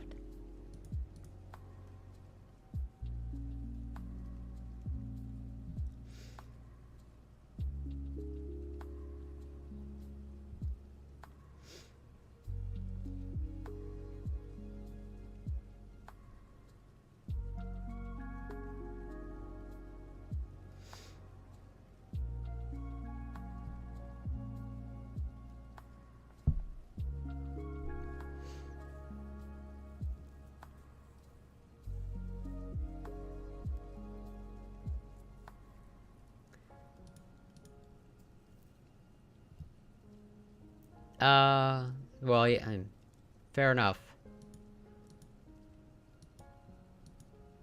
I mean, yeah, a dog has a collar, a bowl, a crate, and a bed. But then I would still want to... What's the relevance? And, well, it also fits. Oh yeah, dog collar. I mean, I guess... I mean, I don't know that, it does look correct, which, you know, I believe you. But let's just say, then I think that's a bad connection.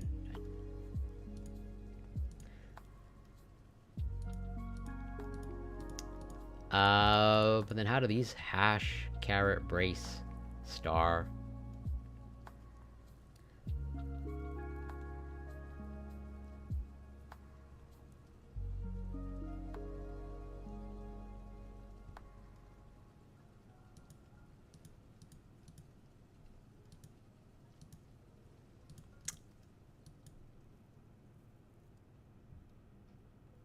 Okay, well, I guess under... good enough. I don't particularly like that connection. But brace, star, carrot, hash.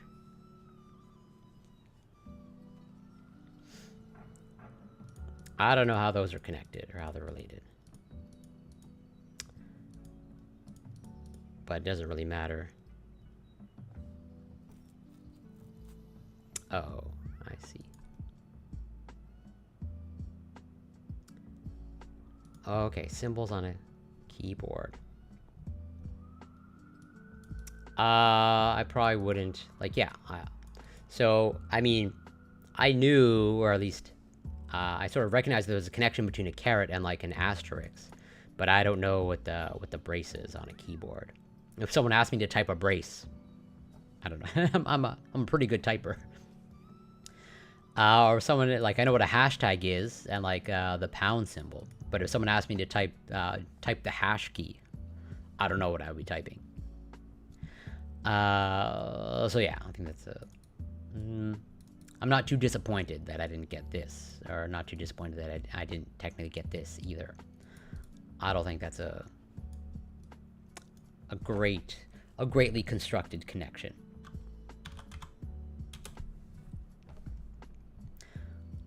All right.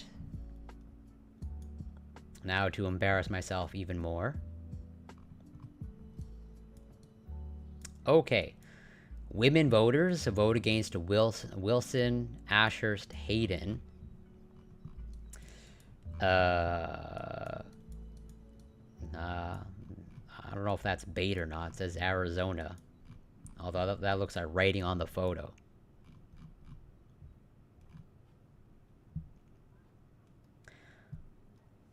Okay, I mean, fair enough. Still, I don't think that's a great... Yeah.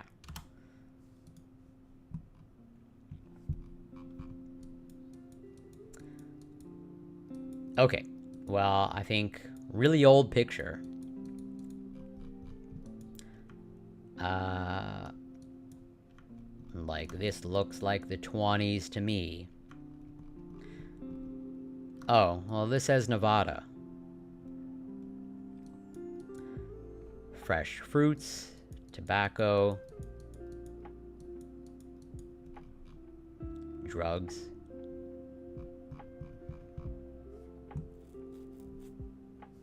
Hey, I took typing classes, but those were like, it's a long time ago. And even then, I don't think we ever spoke about the hash symbol.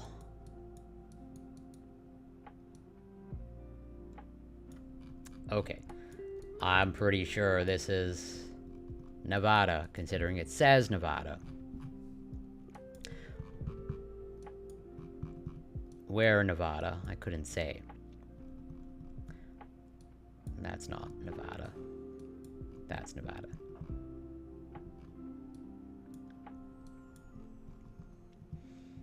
And it does look pretty desert-like.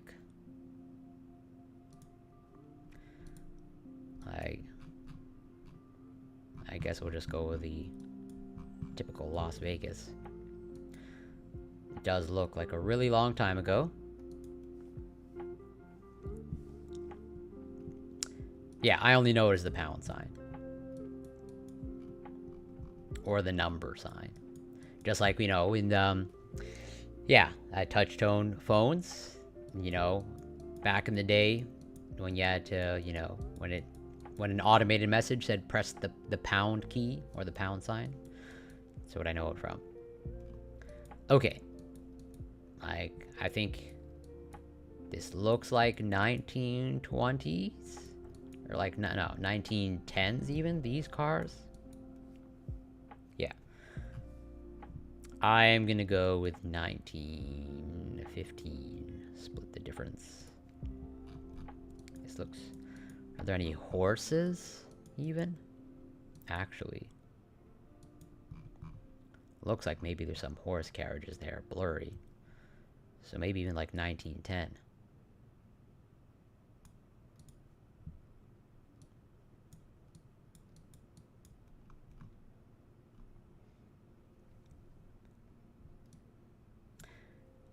Yeah, I'm gonna go for it. Okay. Not bad, not great. I don't know how I ever would have gotten Tucson.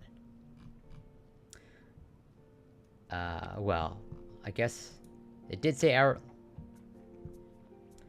Okay. Well, I got baited by the wrong thing. Whatever. Okay, another really old picture. Although this looks more like 30s or 40s. That looks like French to me. La Colline.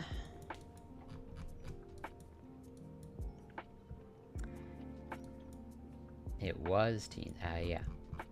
À la Belle Gabrielle. Even though my French is awful, and I say that as a Quebecer, I definitely recognize French when I see it.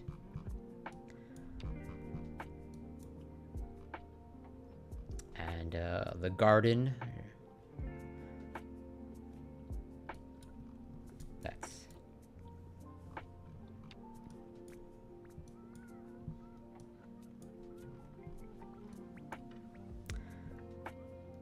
Now, I don't know where Montmartre is in France.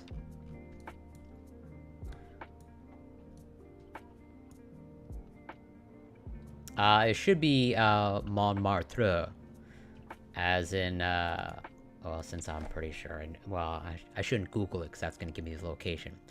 But the rest of it should be, it's Montmartre, I believe.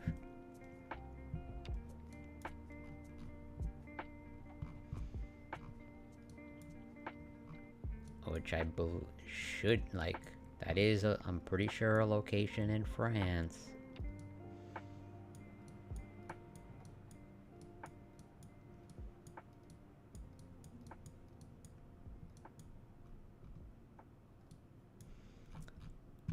But I am not good enough to locate it in France or know where.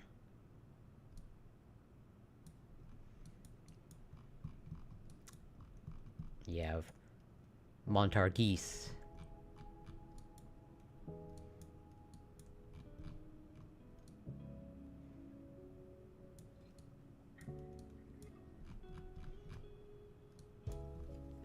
Okay. Which I think it's like a fairly major location in France. You have Marseille, Toulouse.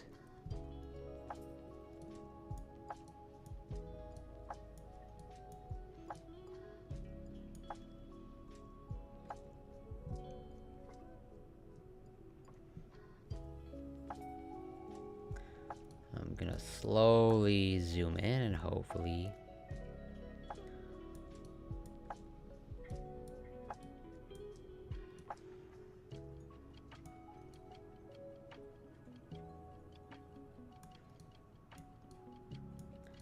Bordeaux.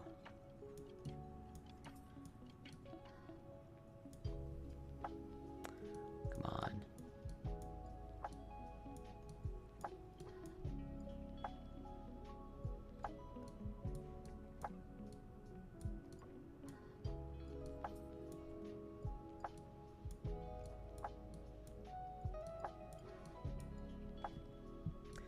I'll be quite embarrassed if it ends up not being in France.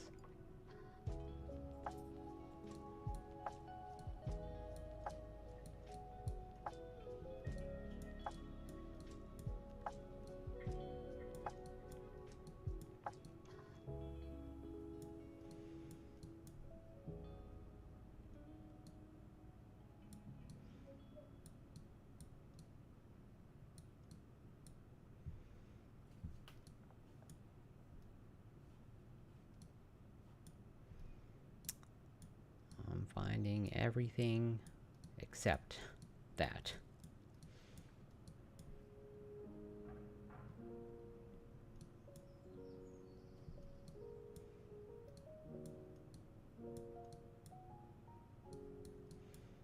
Alright, well, I'm not gonna waste all the time looking.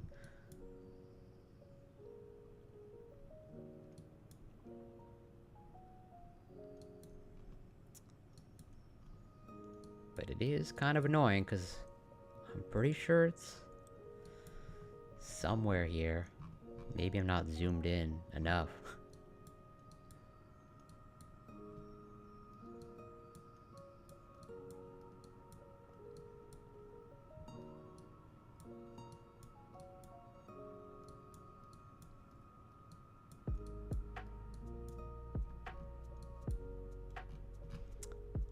Alright, well.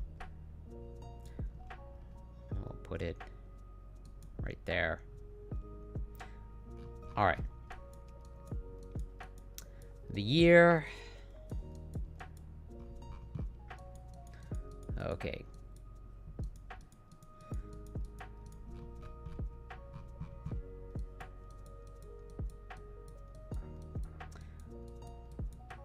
To me, cars look 30s.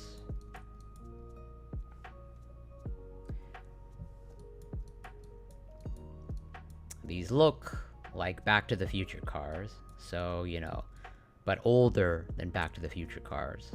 So I think somewhere before 1955. So I'm thinking 30s or 40s. I don't think I can make anything out on the postcards.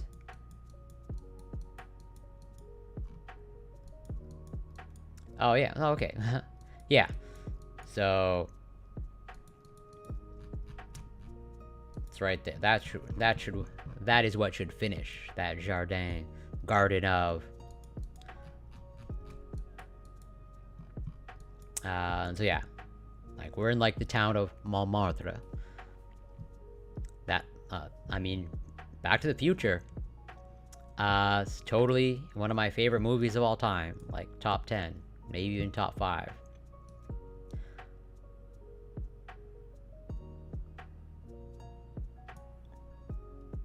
I mean, like, I might be near the border of Spain. Oh, you mean border? Oh, okay. Unless you mean border.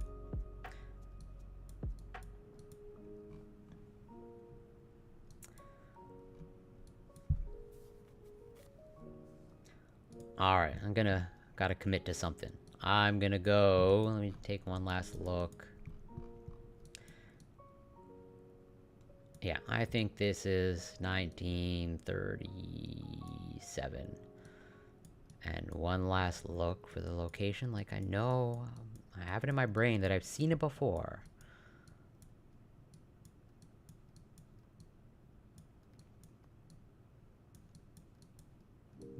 I'm like 99% certain it's France. I just wish I can locate that particular town. But oh well. Going for it.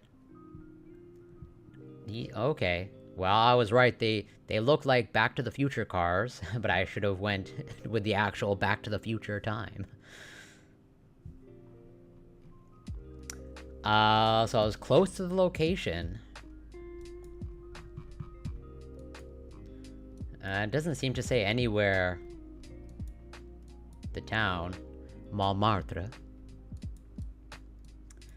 But oh well, better luck next time.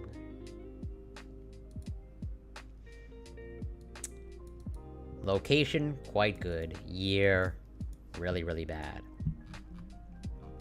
This definitely does not feel like 1956 to me. But hey, what do I know?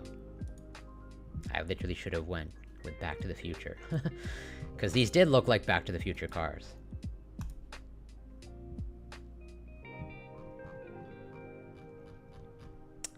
Oh, that flag.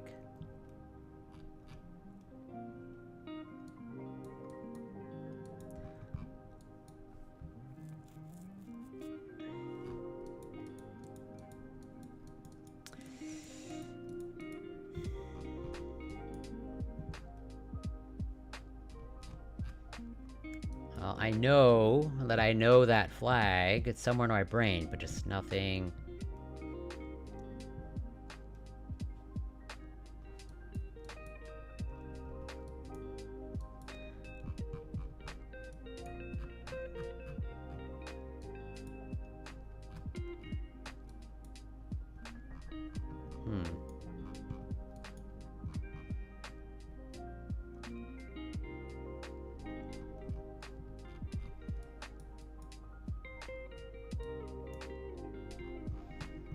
Make out any writing there? Nope.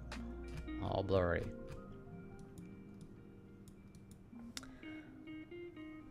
I want to say somewhere in South America.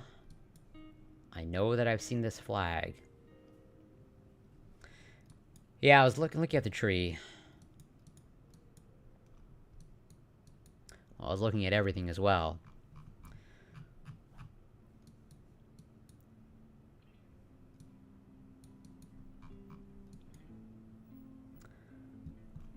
I should know this. I'm usually pretty good with flags.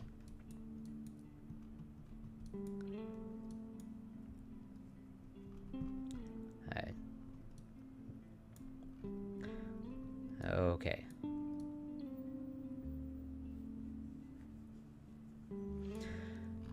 This doesn't look like the Brazilian flag, I know that. Okay, it doesn't have the colors of the Colombian, Venezuelan. Not Ecuador. Not Peru. Not Honduras, Guatemala. Not Mexico.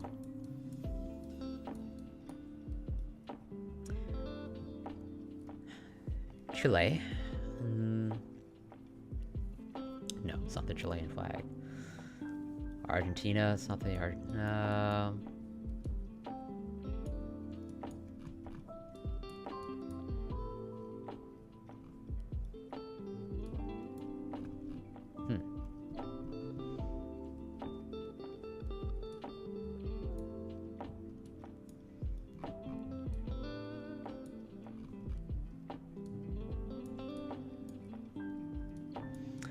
Let's see if we can narrow down a year. This looks like a 90s photo to me. Not that I'm just going strictly by intuition. Obviously, you know, can't count on any cell phone usage here. There's nothing really that indicates the year. I mean, there's probably some sort of famous person here in this photo, but I just don't know who they are.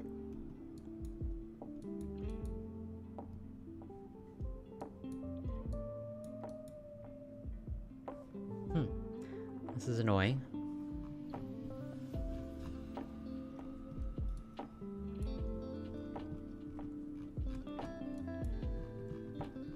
Okay.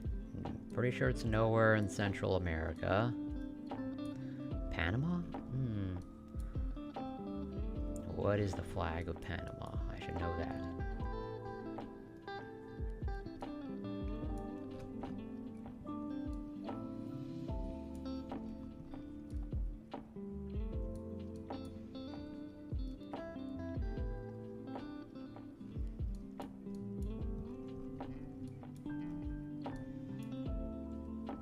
No, it's not the Costa Rican flag, I know that.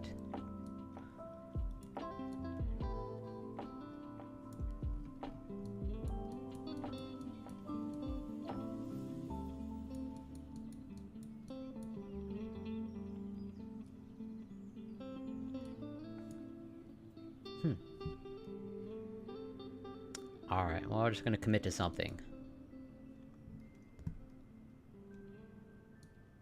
I'm gonna go...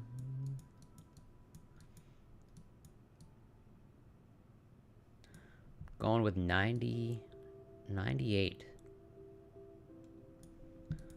I don't know, I get a 90s feel or vibe from this photo. Wow, I was way off in location. I was way off in everything, basically.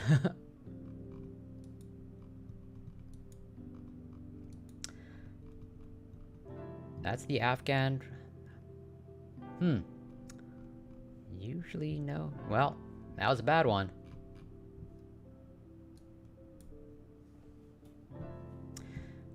Definitely bad score this this time around.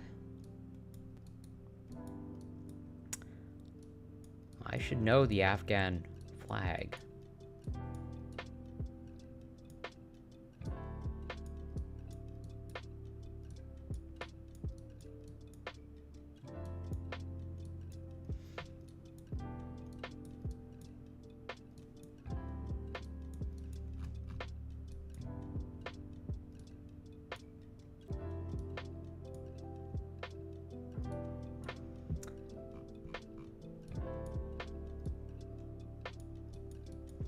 I don't know what language this is, so, usually pretty good on flags. Especially, you know, Afghanistan, like, being... Well, I'm gonna test my flag knowledge right after this. Or at least update my... Because, yeah, I'm usually pretty strong in flags. I want to say this is like...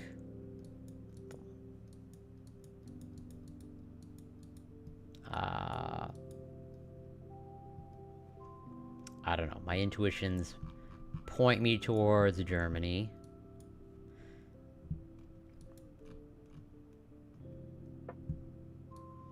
But I really...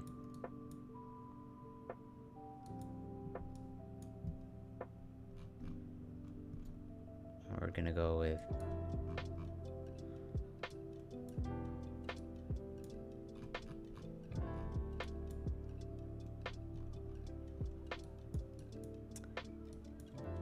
We're in Berlin.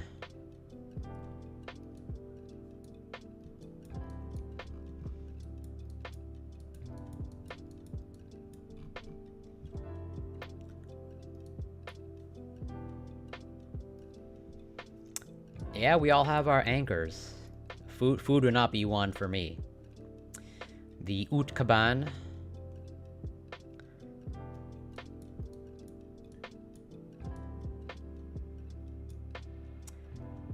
I think this looks like, I think 50s or 60s.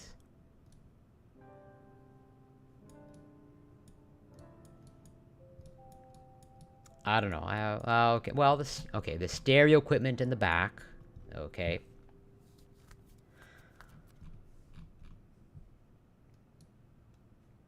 So, I mean, that looks like stereo equipment from the Back to the Future movie. when Michael J. Fox or Marty McFly is playing Johnny Be Good. Okay, I think he uses that exact speaker.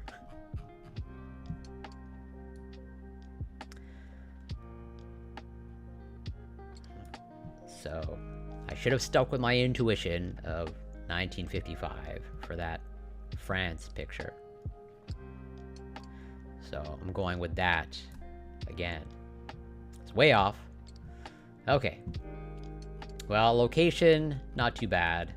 I'll take it.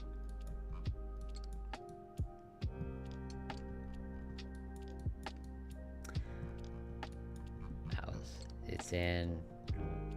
oh, Budapest. Oh, okay, never mind. I was pretty bad in the location, actually. And, well, everything else. Well,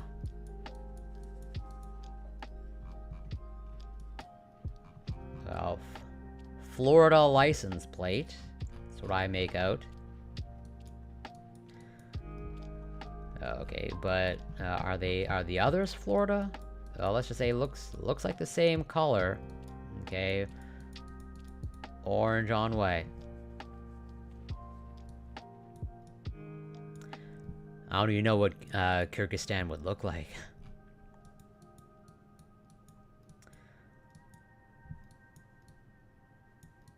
So yeah, unless coincidentally, okay, the two cars that happen to have their license plate exposed, you know, if they're from out of state coincidentally, then this picture is baiting me hardcore. Okay, but I'm gonna go with the fact that this one says Florida, and this one seems to have an orange and white background, so...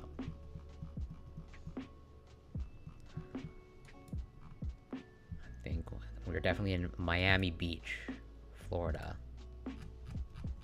The year... I'm getting, okay, well, there's a Volkswagen Bug here. I think that's like 60s, 70s.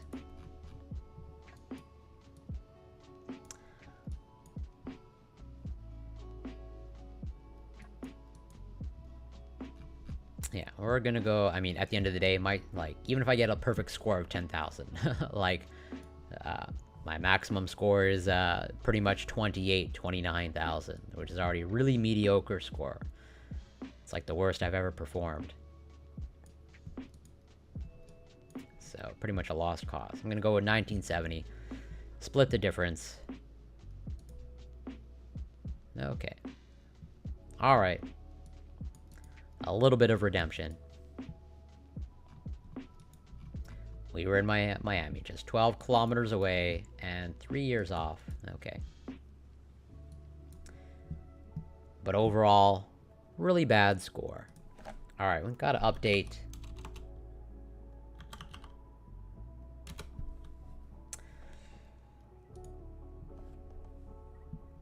Got to update my flags. Usually pretty good with flags. Let's test my flag knowledge. We'll start with the European flags.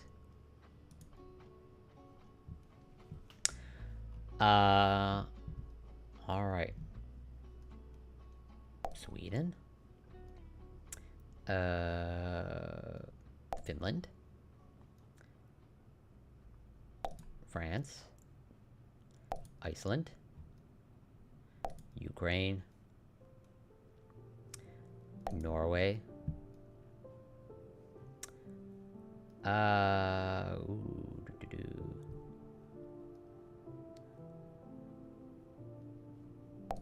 yep.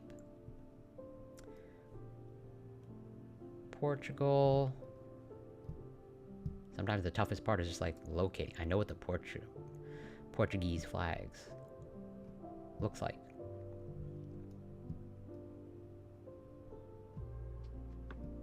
Oh, there we go.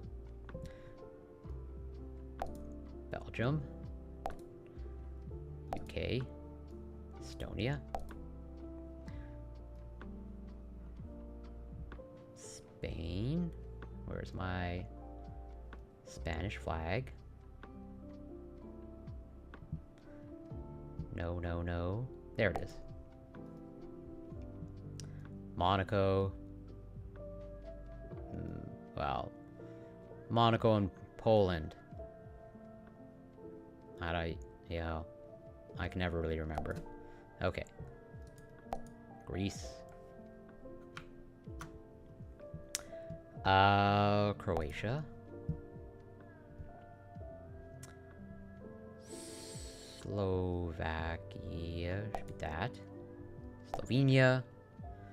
Poland. Czech Republic. Kosovo. Belarus. Albania. Moldova.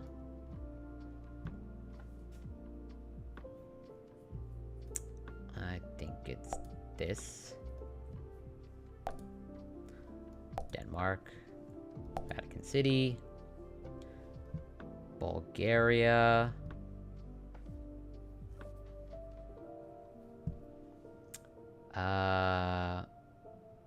Yeah, that's Bulgaria. Montenegro. Cyprus. Yes.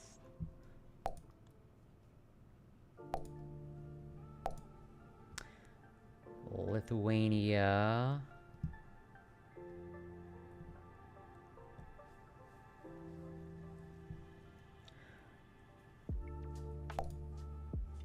Liechtenstein. Italy. Luxembourg. It's Netherlands, this is Luxembourg. Malta. Romania. Austria. Netherlands. San Marino. Russia. Serbia. Bosnia. Okay.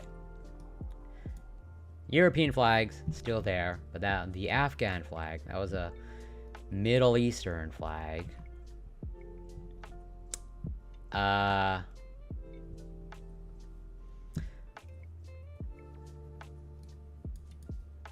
Yeah, there's a lot of, at least in my mind, there's a lot of confusing flags in Europe, or I guess all across the world.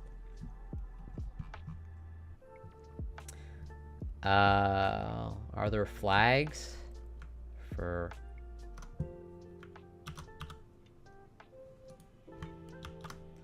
flags?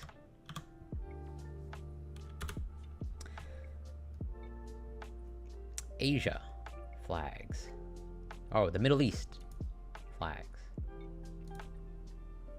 Okay.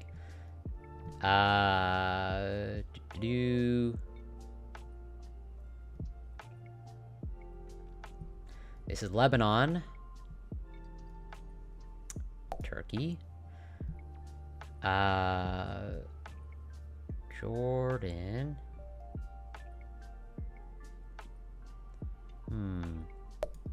Nope. There we go. That's United Arab Emirates. Cyprus. Saudi Arabia, I believe.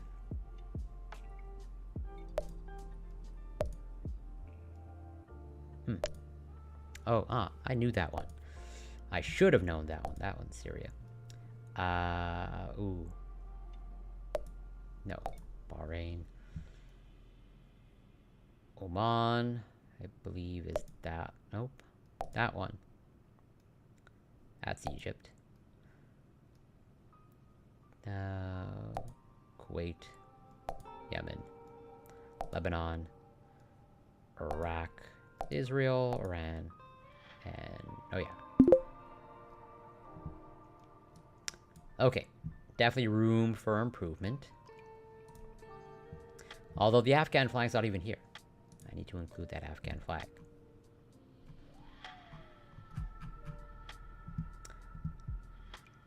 Is Afghanistan not in the Middle East?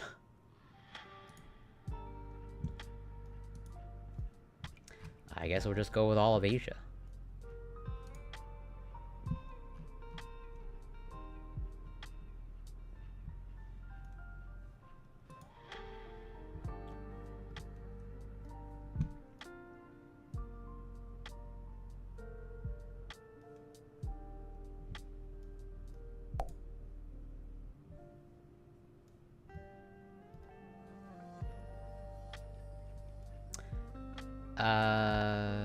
Thailand.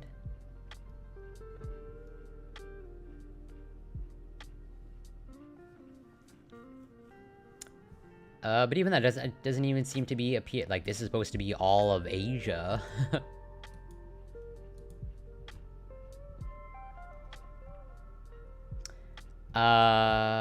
India. Where? Oh, there it is. Iraq.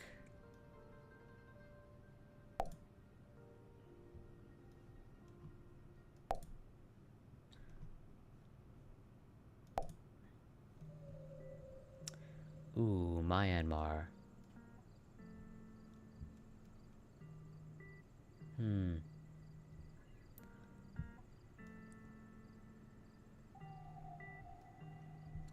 That's Cambodia.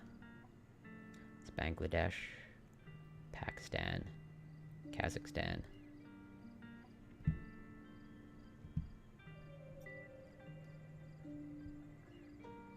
I can't remember.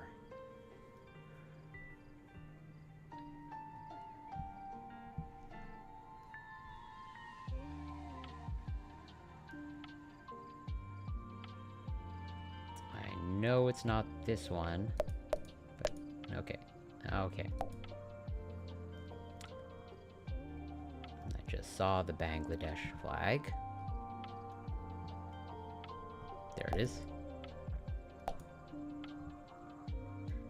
Japan.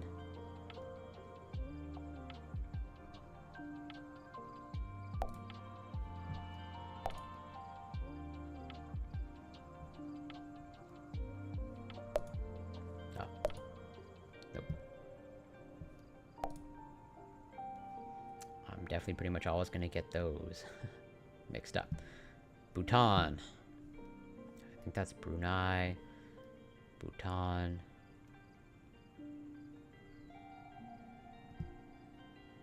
There we go.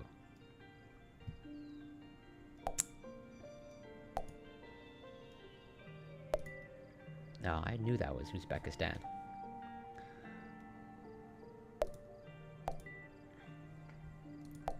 Georgia.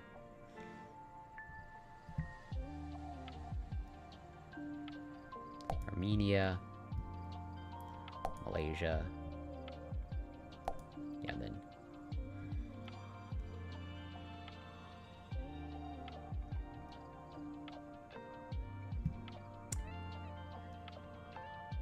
Indonesia. No, I knew that. I also knew that.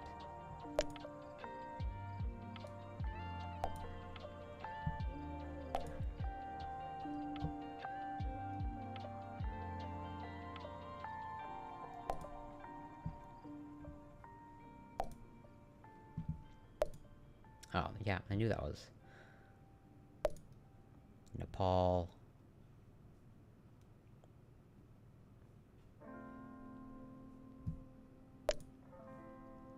Right.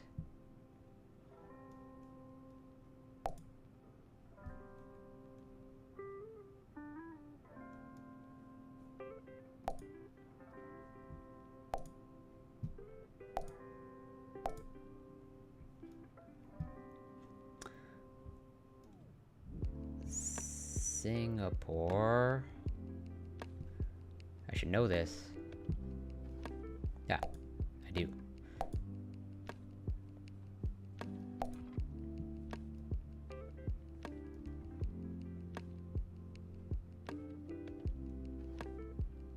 Oh, there it is.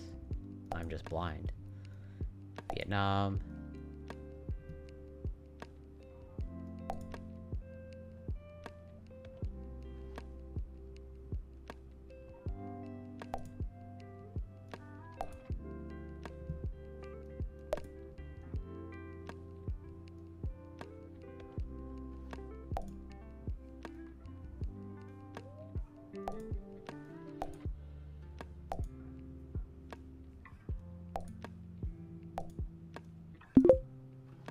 Mm, 77%. No, but either way, Afghan is not it's not here at all. In the entirety of the Asian flag game.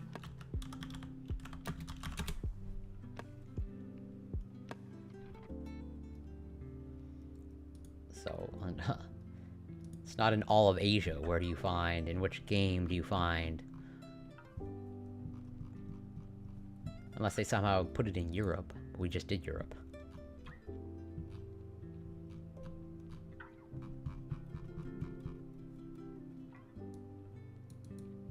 Well, that might explain why I didn't know the Afghan flag.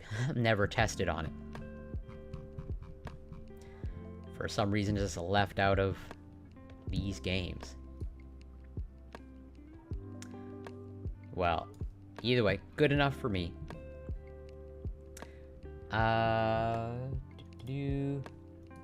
Alright, so that's well,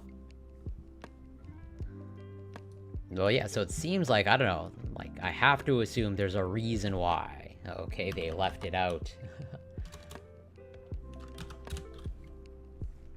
Well, let me just make sure I know my states. Okay. North Carolina, Colorado, Michigan, Connecticut, Vermont, Wyoming, New Hampshire, Mississippi, Oklahoma. Oopsie, no, that is not. Idaho, Ohio, oops.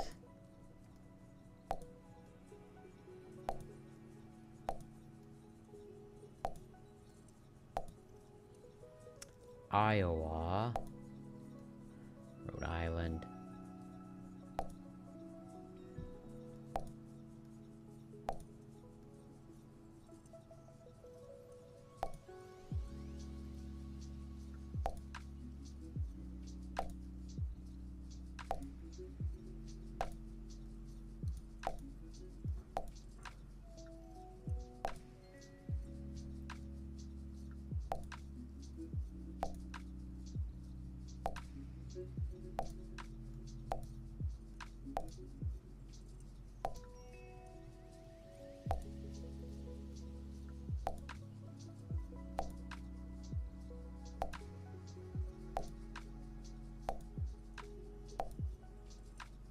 Wisconsin, Minnesota, Maryland, West Virginia, Massachusetts.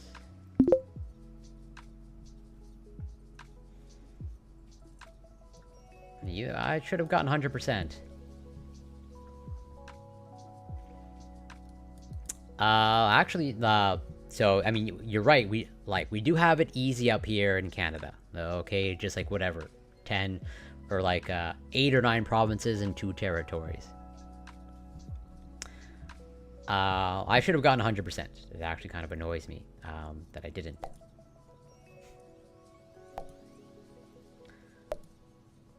I know I'm like going on autopilot. My brain is definitely not working great.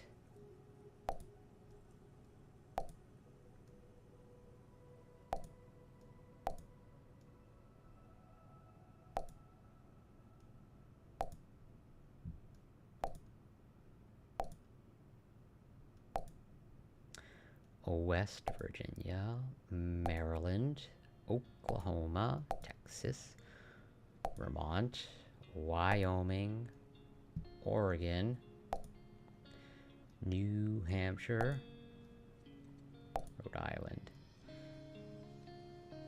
Massachusetts, Montana, big empty state,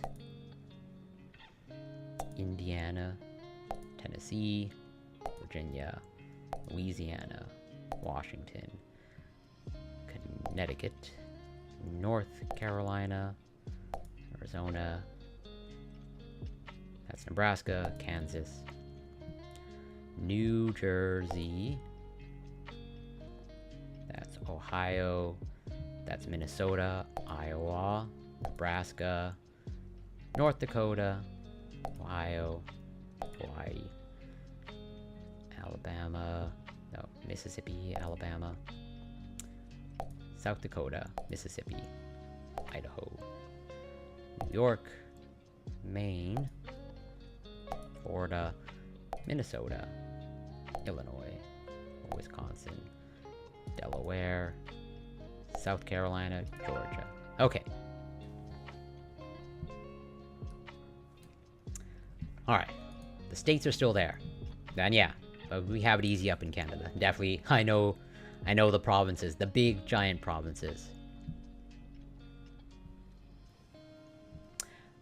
I definitely don't know all the state flags, like, for sure. Like, I know the Maryland one, because at least to me, that sticks out like crazy. And, like, the California one that has, like, a bear on it. But that's, like, about it. But yeah, it's interesting that, like, in the Asian countries, do they include Afghanistan? I mean, Afghanistan is there. And yet, they don't include it in the flag game. That's super interesting. So, like, let's just say, whatever, me not knowing the Afghan flag, it's because that game is somehow biased against Afghanistan. But that's all I had planned. Well, really all I had planned for today was the lecture. Okay, I want to make sure that I'm doing that consistently, at least once per week. Okay, slowly but surely. I think we're wrapping up, like, chapter 2, actually. And I think probably, maybe not next time, but the time after, we'll be in chapter 3.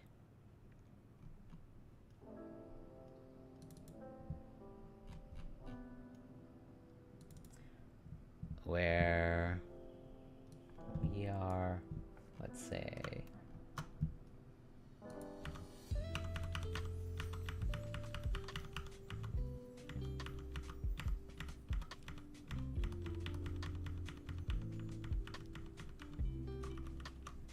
we're, okay, well, maybe we're about 2/3 of the way through chapter 3.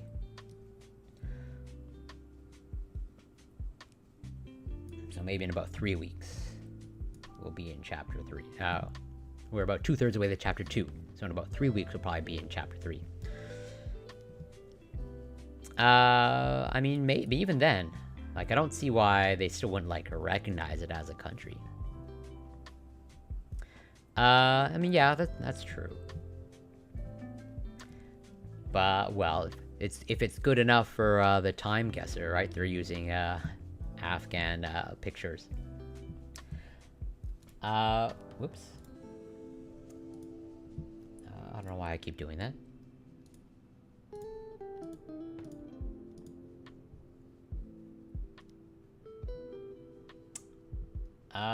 But yeah, that's all I had planned for today. Okay, so glad I got through the lecture.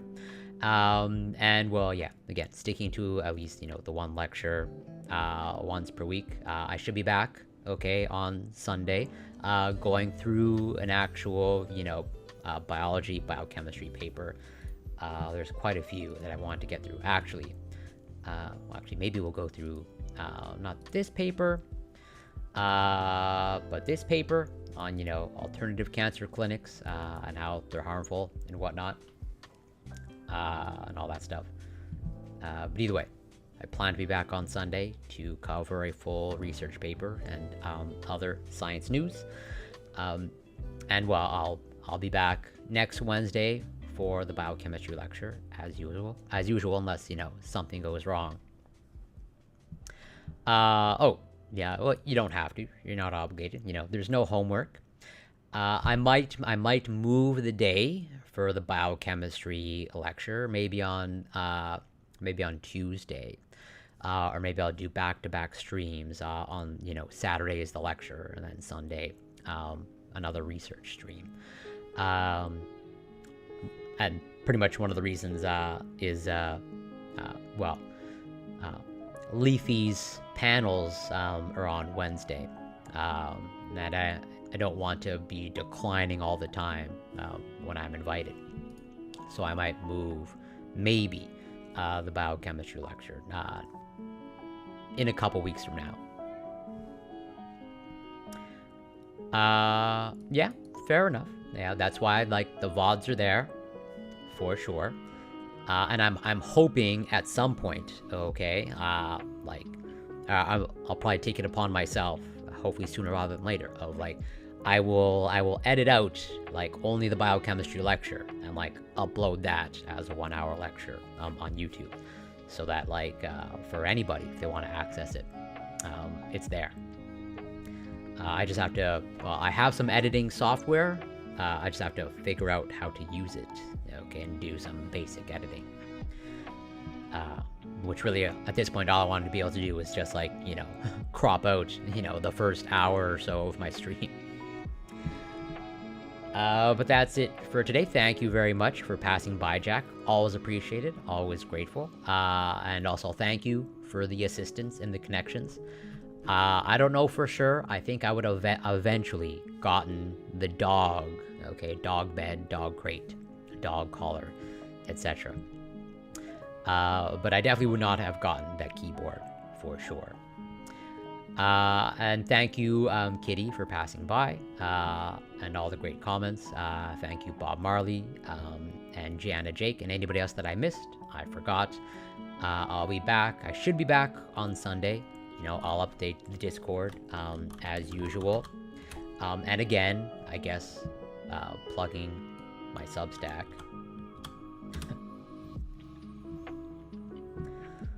The link is there for anybody who wants it. I'm gonna put it one more time.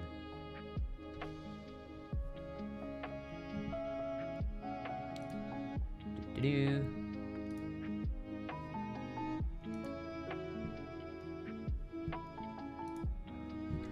I don't know why it does that.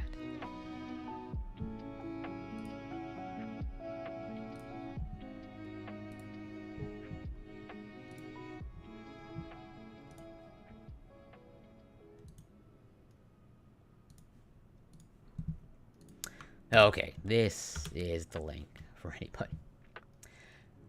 Which, yeah, so far it's been received positively. Feel free to share, although not obligated. And like I said, already 2 former employees have reached out to me, expressing the same sentiments and pretty much backing me up.